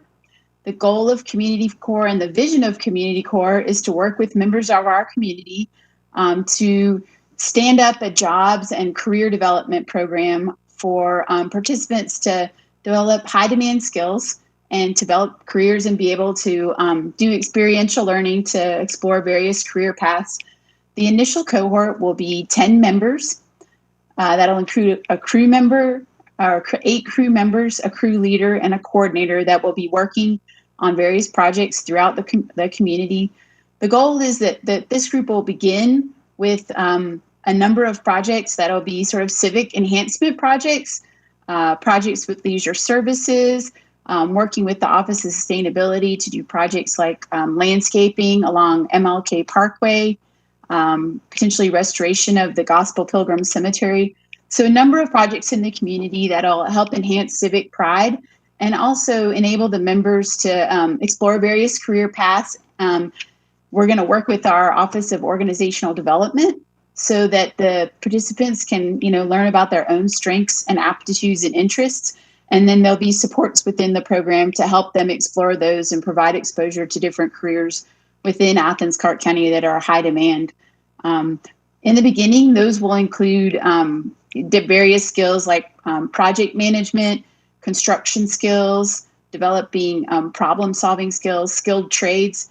And the goal for that, sort of in the longer term, is that we'll also be able to incorporate some other high-demand skills in our community, such as networking and IT, CDL, diesel mechanics, some of those skills that are not only high demand within Athens-Clarke County, where we often have positions that we're looking to fill, but those also happen to be really well aligned with our Athens-Clarke County and regional high demand skills for our industry. So I think that this program, I'm very excited about it. It'll be a great opportunity for community members, especially this initial cohort will help with people who may have been displaced during this pandemic, to help them to find meaningful work, and more important than that, to have the opportunity to be able to learn and grow and connect with training and other options going forward, just in terms of training, career development, higher ed credentials, things of that nature. So very excited to get this first cohort up and running and working together, and excited to see where we're going to be able to build this program to something that we will be very proud of in the future. Thanks, Ilka. And I'll just note that pre-COVID, we already were really planning on doing an enormous amount of career development for the young adult population, but this really put new wind in our sails. So I'm excited to see where this goes. I just wanted to ask, what's the age group that you're of the cohort, of your first cohort? So for this first cohort, and I think also going forward, we're looking for a very diverse group, just in terms of age, in terms of background, in terms of experiences. So we're not specifically targeting a certain age group. We're hoping that the group will form a great team, be able to learn from and with each other, and having some of that diversity of background and experiences and age and knowledge, I think will be very important to that process. Yeah, you just made me start thinking about the, our older students within the school system that we may lose in the process of this COVID stuff. And I'm not sure, exactly how that connects, but it did start me thinking that we may lose scores of students who 17 years old, 18, and just never kind of uses as an opportunity to not come back with us. I think that's a great point, and I think that is one of the opportunities of this program, is to be able to connect with the students like you mentioned, but also people who maybe have not had excellent experiences in education, and they want an opportunity to have something that's more customized to them and to be able to really explore their own interests and skills within a really supportive atmosphere. So I do think that that's one group that we would love to partner, and we've talked about that previously as well, as students coming out of the school system. Another group that we're hoping to work with are participants from the Diversion Center. So work with participants over there so that they'll have some, right now, many of them do work out in the community within different careers and with different employers. But we think that this will be another good pathway for them to have some supports and to be able to help them to transition from the Diversion Center back into meaningful careers. Other questions about any of the supports we've discussed tonight? All right. Well, thank you, everybody. Thank you, Ilka. Thank you, Stephen. Thank you for your time. All right. Moving on, I think Manager Williams is going to present a draft of where we're going with a topic we've had a couple conversations about in various contexts, and that's our tax allocation district planning. So, Blaine, I'll turn that over to you. Thank you, Mayor. Some of you were present last year when we talked through the tax allocation districts, and Commissioner Thornton with the Northeast Georgia Business Alliance helped us to help share some of this with the community. So I'd like to go through a little bit of what TADs are, but also talk about the prospective redevelopment areas the Mayor and Commission are considering now and the possible goals. I need to turn it back towards the school district and talk to you a little bit about what the components of a school system impact analysis looks like, what some potential uses of TADS funds are, and then the timeline of drafting redevelopment plans, as well as the decisions that we would need from the school district to move this forward. So tax allocation districts, and in other areas of the country, it's called tax increment financing, or TIFs. It's a tool for redevelopment. The state legislature passed a Redevelopment Powers Act some years ago and amended it after that. And it allows local governments to, within defined geographic areas, to give them special powers. And it uses property taxes, or the growth of the property taxes in an area, to help fund those costs of redevelopment. So when a TAD is passed, when a TAD is created, a tax allocation district, a new baseline is set on January 1st, and that's why we're in this hurry that we are, is that we have to have the TAD certified by December 31st of this year. And so the existing tax revenues, once a TAD's created as of December 31st, they're not affected. The school district still, from a particular geographic district, would continue to receive the same amount of taxes it does today as will the local government. But what it does is, once the TAD's created and goes into effect on January 1st, any growth in that particular district, any growth in property taxes over what the baseline, what it was on December 31st, is called the increment. So that's what's grown. And so number one here on this graphic is the existing, and number two, over the amount of years that the TAD is in effect, the growth in the digest, the increment, is found in two here. Okay, and that increment is used is put back into the TAD, the geographic district, to help redevelopment. And then the TAD, which is a time certain, the Mayor and Commission would set a term for any given TAD. It might be 10 years, it could be 20.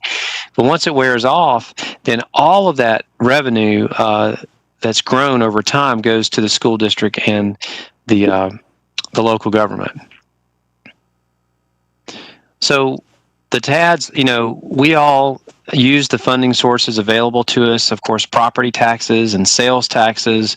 Sometimes we have to borrow funds. Well, this is another way to finance projects that you need to do, and the state legislature really targeted redevelopment for that. Typically, it's used for improving public infrastructure to help, an area redevelop. But as I said, the act was expanded by the legislature some years ago. So the idea is that you can produce new sales taxes, at least by bringing new redevelopment in. And I'm going to talk about the but-for test, but this would be creating development that would not have otherwise occurred that without the incentive. So the but-for test, this is something that I think is helpful in general, is that you use this tool, you go for redevelopment in an area that would not have developed without it. And so you're really going to those areas of the hardest need, and you're hitting them with a great tool here, an incentive to help do that. So when we talk about TADs, and I want to help everyone here distinguish. So really the first thing that the mayor and commission has to do is create a redevelopment area. So you've got an area, it could be one parcel, it could be 100 parcels. But within that redevelopment area, the entire redevelopment area could be a TAD, or you could have multiple TADs within the redevelopment area. So the first thing we'll be doing is a redevelopment area, and then the TADs will be created. Now, there are two types of TADs, and I'll talk about each of them. The first is the area TAD. So this is where you create the redevelopment area, and then you pick a number of parcels and you create an area TAD. There is no immediate project that's about to happen or is imminent. And on January 1st, you get your new tax values, and if there's any growth there, that generates the new increment I mentioned, and it goes into a special account to be spent on the goals and the projects that were determined by the local government.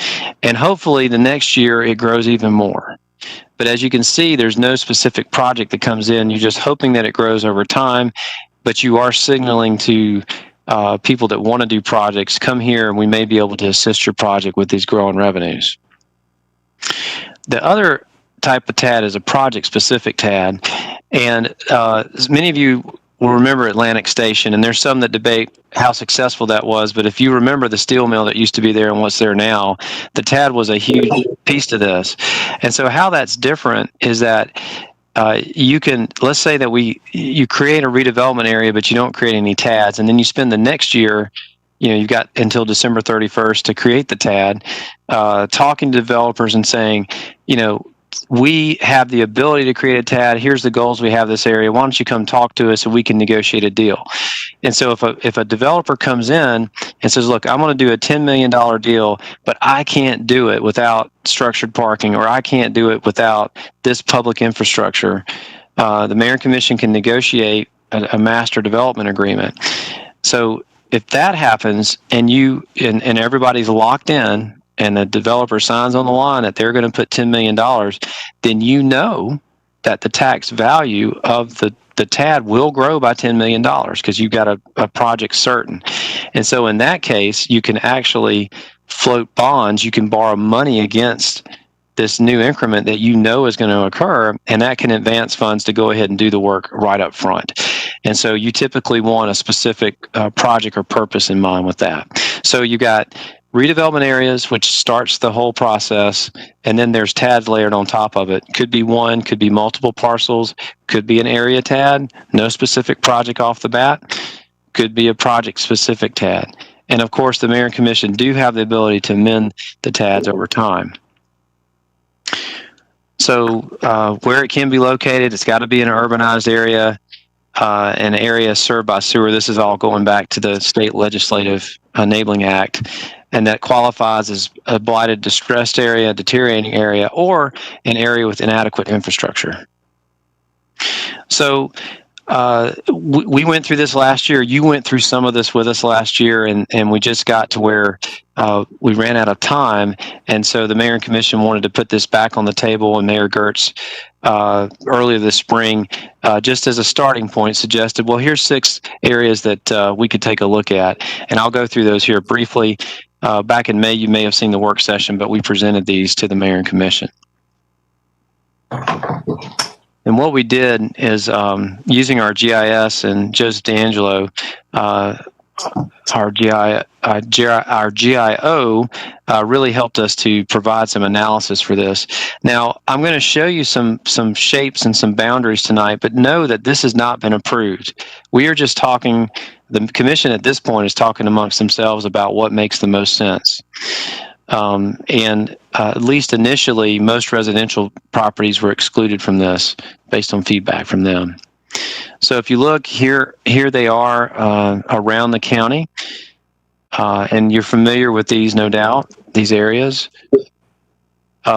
This is the mall area, and again, there is a specific shape here. The mayor and commission have not voted. This was just drawn. I tell you one thing that we have to be mindful of is that you can create as much TAD as you want to within a county, but you cannot go over 10% of the value of the digest. And so that's something that we have to evaluate as we go through here. That particular suggestion that the mayor and commission is considering is just under 200 parcels, about 134 acres, a total value of 122 million. Some of the public infrastructure needs that we could identify, we've talked about a regional stormwater facility.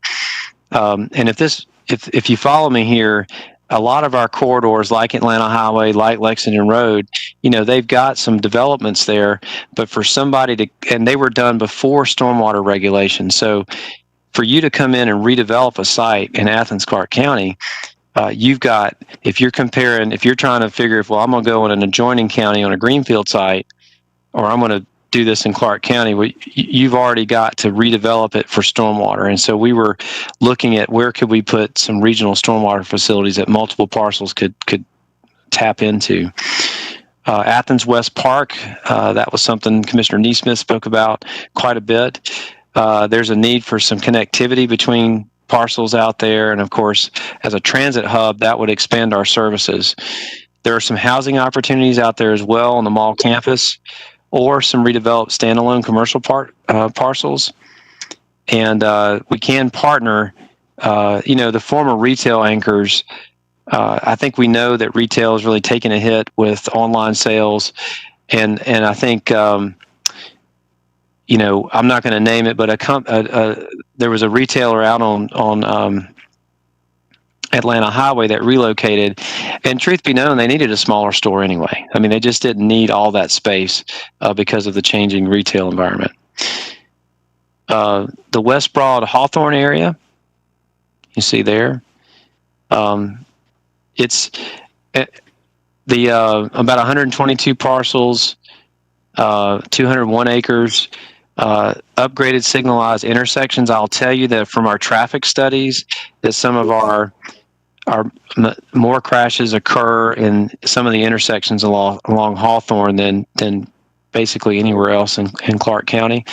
And then it's right in the middle of everything, so the bike ped connectivity is important too.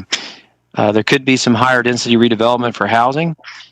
And certainly, I know the mayor and commission have been looking at some of the corridors there of redevelopment, those really shallow lots with low density, trying to do more there because it's right in the middle of a lot of residential for us. There are multiple campuses for the school district there, as you well know. Newton Bridge Road area, while slightly larger TAD, the value of it is not quite as much. Certainly going out towards Holland Youth Sports Complex and residential areas out there, some bike ped improvements could be helpful. And then also some economic development sites out there could be good as well. There's multiple mixed-use redevelopment sites. You could do some small to mid-size multifamily. And there are some current projects that are going right now that possibly could be leveraged for more. And then your Paradise campus is located within this as well. East downtown North Oconee River area. This is, about 49 acres, a higher value there. There's already some momentum going there as well. Some needs that could happen: a Hickory Street parking facility. What that refers to is certainly the Classic Center arena. We've talked about a building down there as well. I know some private sector folks need some extra parking as well. The business incubator at Kelly Diversified, we've been looking at that for some time. And I know the mayor has been speaking with local officials about a public park adjacent to the federal building. There is an opportunity and a real opportunity for mixed income senior sites possible on the Classic Center campus or adjacent to the Graduate. The Mark, I think, hopes to expand soon. And I think one reason for locating a TAD here, you could argue, is that that's about to happen. And so you capture that increment and you go ahead and you channel it for public purposes. And then I know, Mayor Gertz, you talked about maybe extending this perhaps up to the Charm site as well. That was a site that we did talk with the school district on a year or two ago about a possible location for facilities. North Avenue, Loop 10.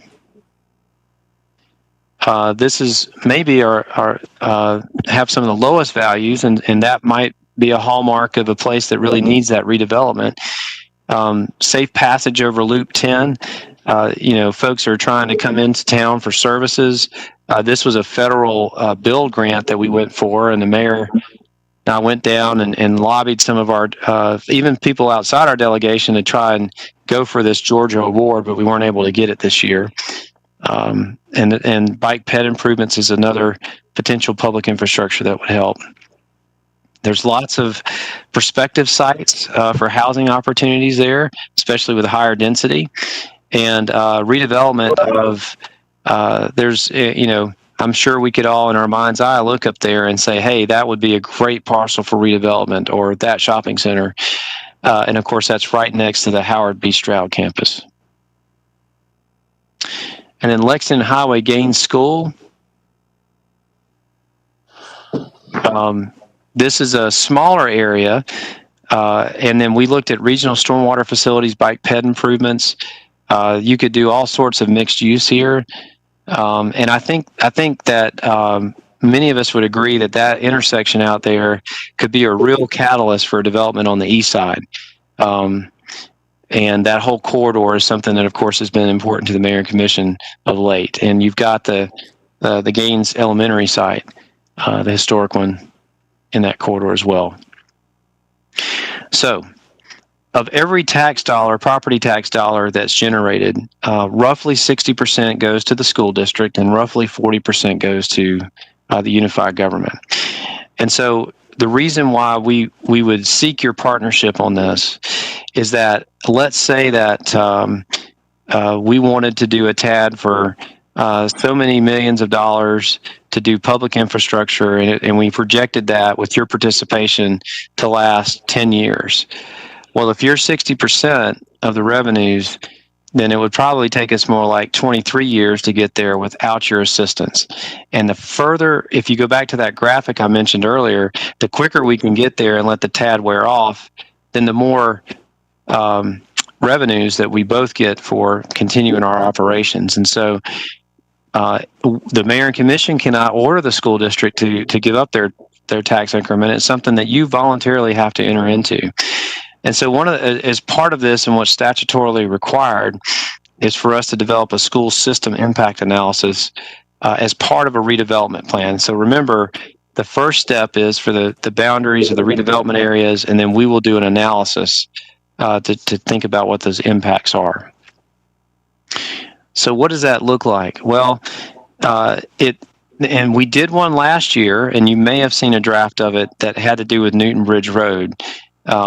It estimates what the number of new public school students could be anticipated as redevelopment occurs in that defined geographic area. That would be the TAD. The location of school facilities within the proposed redevelopment area. An estimate of SPLOST generated, the projected to be generated. And then a projection of the average value of residential properties that would result from the redevelopment. So it tries to take into account what redevelopment could happen and what impacts that financially would have on the school district. That is a report that will be given to you for you to review in advance of your decision. We can't start the report, however, until the Mayor and Commission tell us what those defined boundaries are. So let me just talk very briefly, and we're almost at the end here, in general ways that TAD funds can be spent. And I am no TAD expert by any means, but I have been involved in one before in my past career, and I've certainly been questioning attorneys very closely on this. And redevelopment and redevelopment cost are really, it's got to go to the benefit of the TAD. At the end of the day, it can't be a countywide program that's supported by these funds. It has to be public infrastructure or some type of service that's going inside this fixed area. So this is just a partial list. There's a couple of slides here, and you can see in the lower right-hand corner, this comes from Georgia Code. And there is many more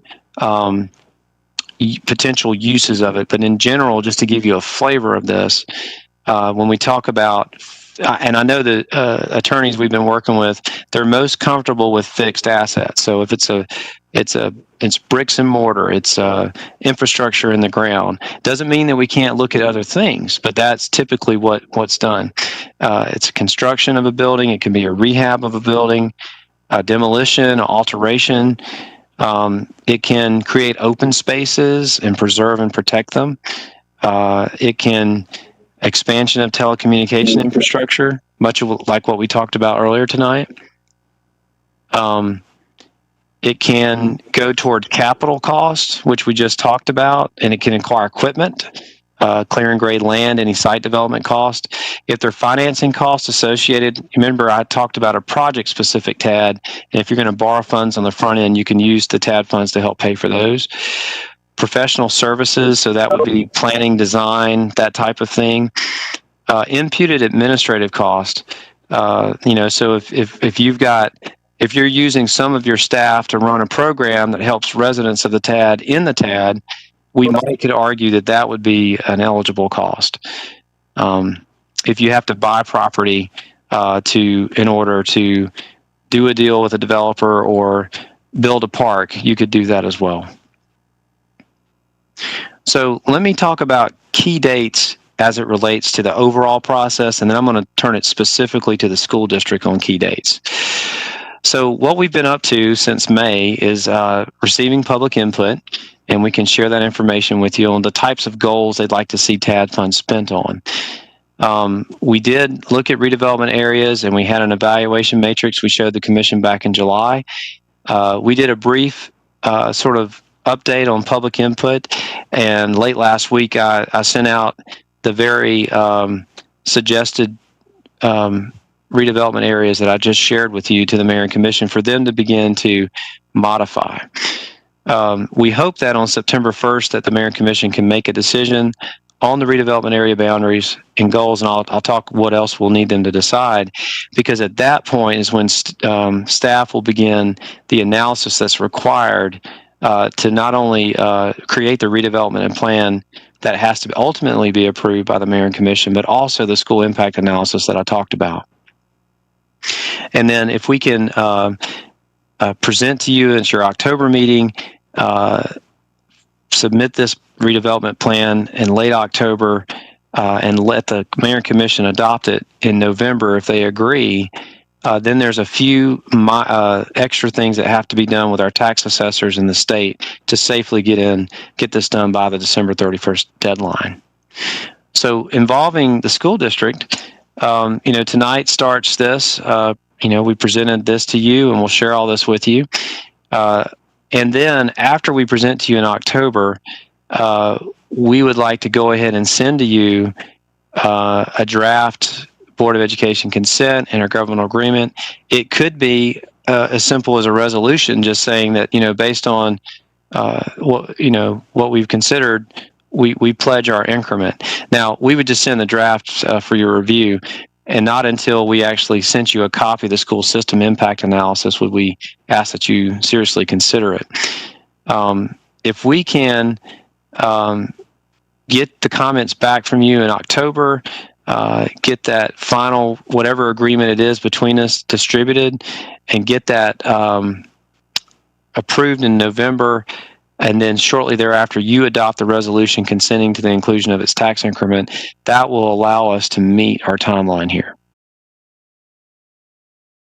So on September 1st, a little over a week, we hope the Mayor Commission will vote on the redevelopment area boundaries, indicate where they would like TADs, whether they're area or project specific. And they, like I said, the whole redevelopment area doesn't have to be a TAD. It could be a part of it. The goals that they'd like to see there, and because we don't know a great deal right now, we would hope that they would at least put forth some goals they'd like to see. And what we did last year was allocate a percentage of whatever that increment is.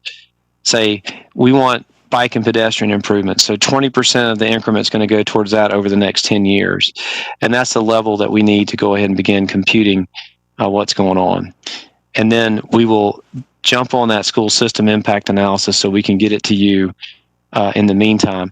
And I'd be glad to send you the Newton Bridge school impact analysis from last year if you will just agree that it's not current, it's not it's not accurate, it's just to show you what's in it, and then you'll wait for us to get the other ones. Okay, Mayor, that was quite a bit, but I'll answer any questions anybody has.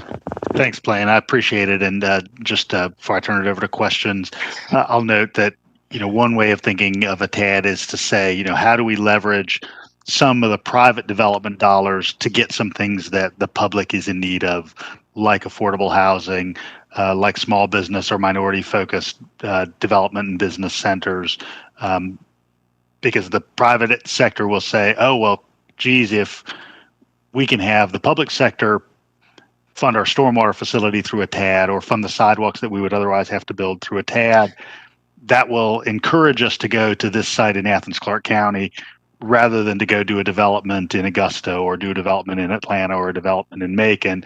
And then we would say, well, with these new dollars, we're going to satisfy some of those local needs, some of those very community-focused local needs. So questions? Yeah, go ahead, Avita. I was hoping that Blaine would touch on the two meetings that we had with the Business Alliance. I know for a fact that people are still concerned, and they should be, about gentrification. And what we do this year, what will it look like 10 years from now?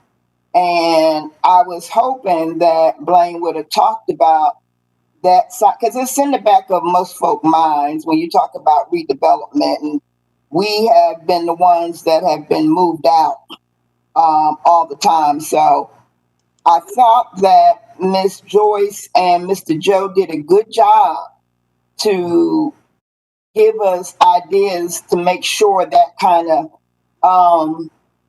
that situation doesn't happen. But most people, especially from the African American community, are very leery. And I really was hoping that Commissioner Williams would have talked more about what Ms. Joyce and Mr. Joe had shared with us. And I would also suggest the school board to maybe even reach out to them themselves. I think John Knox was on one of those calls. And so you just can't brush over it and say affordable housing and and it sounds good. There is a real fear and a real concern. And for everybody's buy-in, we need to make sure those issues are addressed openly and transparently. So that's not a question. It could be a question, but gentrification is very real to many of us. And we want to make sure that we put safety nets in place that we do not have to regret 10 years from now that we've shut down other communities. Thanks for highlighting that, Ovita. And Blaine, I know one of the notes you made just briefly early on in the presentation was that we really removed just about all residential property from these areas because the goal really is those sort of commercial parcels and making sure that you're not setting up a situation where you have a single family neighborhood that might see that gentrification that Ovita noted. Is there anything else on that front that you'd want to highlight? Yes, and Commissioner Thornton, I did mention briefly that we had those calls. I thought they were great, and the experts from Atlanta. I think I really learned even more from our own residents that were listening on there and giving their feedback. And that you hit on a very key point there.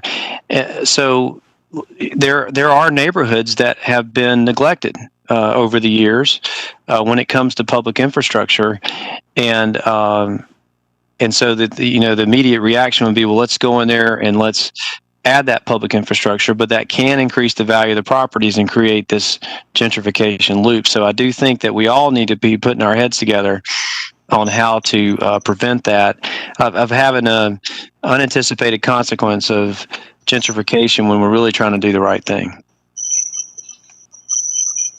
Other questions? Yeah, Greg? Yeah, if I can follow up on what Ovita said, in terms of, when we talk about affordable housing as a piece of any of these TADs,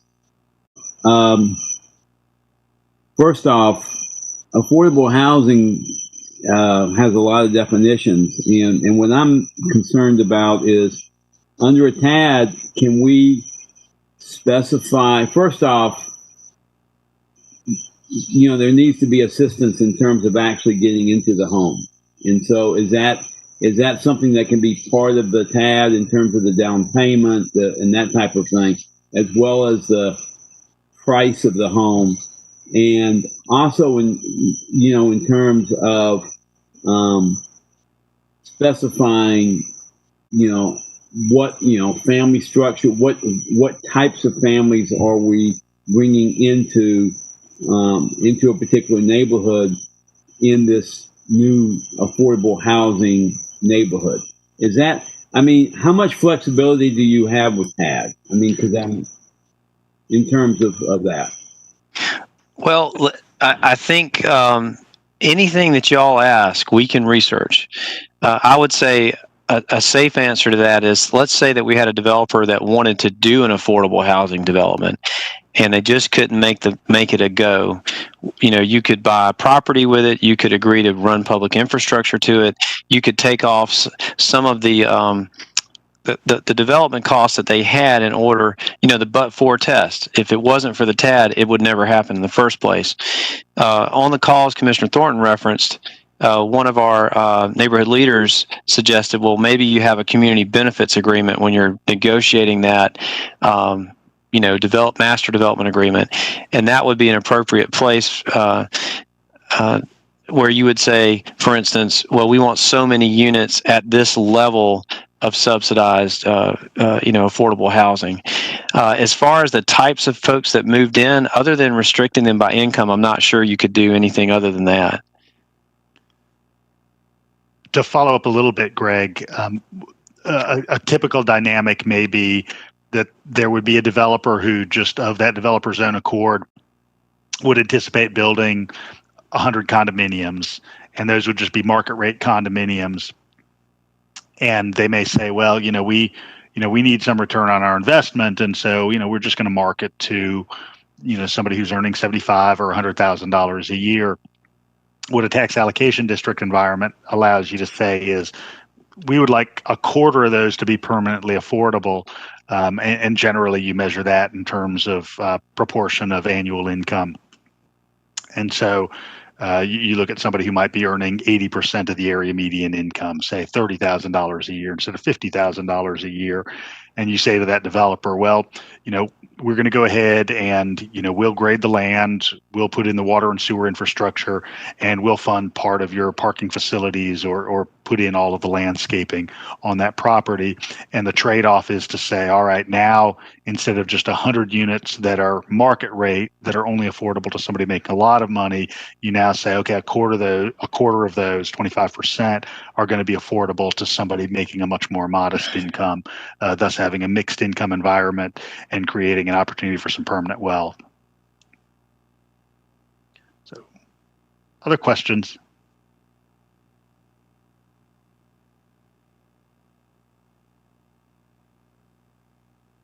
All right. I did want an opportunity here just before we close. It looks like Numby had a question in the chat.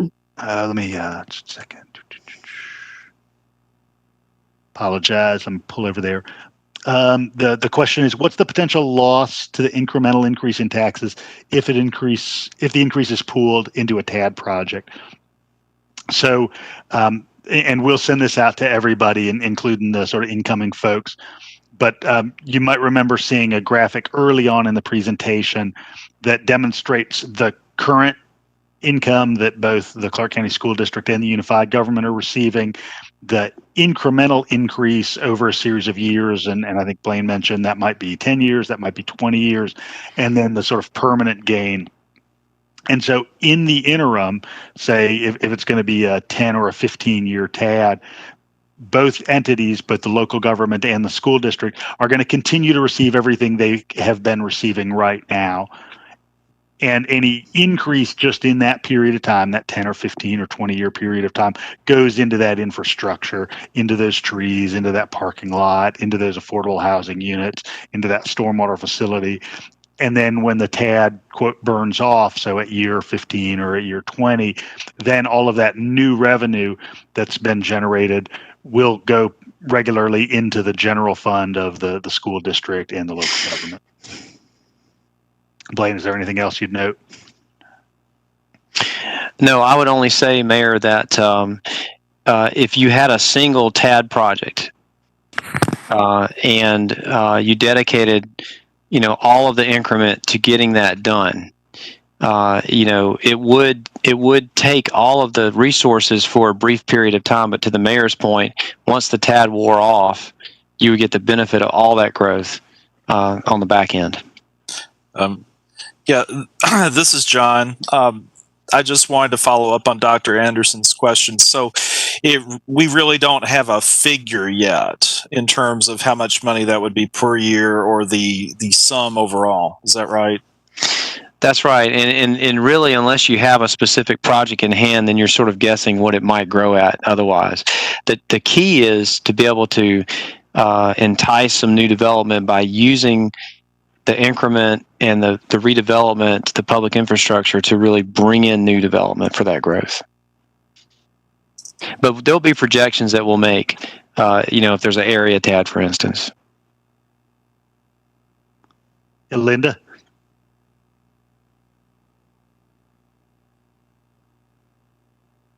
Thank you. So in the last presentation that you guys gave us at the school board, I synthesized all of this to simply mean that our taxes that we receive will be frozen for the length of the TAD. And then at the end of that period, we do start receiving at the higher level. Is that correct? Yes, ma'am. Well said.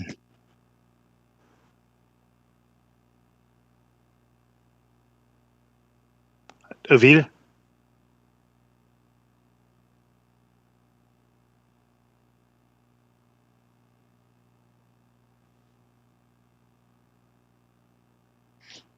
Ovita, you're muted. I'm sorry. There I am. Based on our vote in September, would there be Ms. Joyce and Mr. Joe recommended community assessments to help address the concerns about gentrification? Is that what you're going to be doing, or is that possible, or is that something that could be done? Well, I don't fully know what that community assessment entails. If it's something that can be studied, we can do it. To answer your question, it's not statutorily required, and we don't have that baked into our timeline right now. And in all of this, until we know the geographic boundaries, then we're just and it could be, Commissioner Thornton, that you want to take more time and consider that redevelopment area, even in the next year, and put more study to it before you make a decision. Thank you. Thanks, Avita. Miss Ovita. Yes. Is it possible? Did you record that meeting that you had? I couldn't attend that meeting. I was at work, but did you record that? That maybe it may be shared. I think it was recorded. I will check with Shane. Okay. He hosted it. All right, that would be great. Okay. Thank you. Thanks, Avita. If you find out, shoot that to all of us. I'd love to see it. Yeah, Tim. Thank you, Mayor. And yeah, to back up what Commissioner Thornton's there, I mean, I know we talked about the community benefits agreement, and I think that is an integral part of any TAD that we create. But like they've done in Atlanta with all of their TADs that they've created, they've also created advisory committees for every TAD. So that I believe that the best way to ensure that gentrification is not happening and that development isn't happening in a way that community doesn't want it to see is to ensure that the community is the one actually driving the decisions in that tax allocation district. So I strongly encourage us to not only make sure we have community benefit agreements for every TAD that we create, but also that we have an advisory committee created for every TAD too, that gets to guide those decisions and gets to give feedback on what kind of development that community wants to see. That's great, Tim. Thanks. And that'd be parallel with both the way that the district and the unified government work our SPLOST programs, where we've got those citizen bodies. Anything else on TADs before we get any lingering questions that we want to send to staff for future follow-up? All right, we'll go ahead and move to that now. So before we close, we did want to spend a few minutes just getting any threads or thoughts that people wanted to contribute, either for some staff response in the relatively near term from either CCSD or ACC, or things that we want to consider for the next time we have one of these semi-annual meetings. So I will just open it up to anybody who wants to ask any questions or contribute any thoughts to where we may go from here. Mayor Gertz, I was just going to share that we will follow up on this request about our kind of 2-week plan, and we should be able to get some information back to you all hopefully within a week. Thanks, Dr. Thomas. I've got one thing, Kelly. Yeah. What I would like to see, even a more shorter term, but certainly longer term in terms of leisure services and after school programming. You and I have talked about that for over a year. Even the pandemic has kind of concerned me in terms of our young people, not having the organized opportunities that they've had in the past. And I feel like that's kind of part of the social emotional piece that, as a school district, we're certainly focused on the academics and we are doing the social emotional piece in terms of students that are having issues with the pandemic and just home life and that type of thing. But physical activity is such a large part of youth, and we have such a great leisure services program, and we were trying to beef up our after school programming, and so not that we can do anything right now about it, but even after the pandemic, before the end of the pandemic, halfway in between the pandemic, if we can talk about the kind of the physical needs of young people to be active. Great. Thanks, Greg. So school district and leisure services partnerships to encourage physical activity and physical health. Other threads that we can follow up on. Yeah, Kira. I just wanted to follow up on what Tim and Russell had talked about, and also Greg, about possibly looking into partnerships with internet providers. And I think this would be a very, very short, like very close in time thing that we would need to do. But I'm just kind of stuck on this. I just did a little bit of math, and from what Rick Parker mentioned in the beginning, and I know that not everybody would have access to Spectrum, but he said that it would be $23 a month to get internet with wireless capability, and that we would probably want to do it for a 4-month period, which would be $92. And so I don't know how many families would need this, but if we could get internet into homes, even if it were like there were 200 families, that would be less than $20,000. And we've been talking about longer term projects for broadband that were in the millions of dollars. And I feel like in the short term, people need internet now so that they can do the work, because otherwise they can't do it. There was something that we could do in the short term that was going to cost us like $50,000. I don't know, but it seems like not a huge amount of money to be able to get internet into all of the houses that could support it. It's a great point, Kara, and to put some real dollars on that. Other thoughts?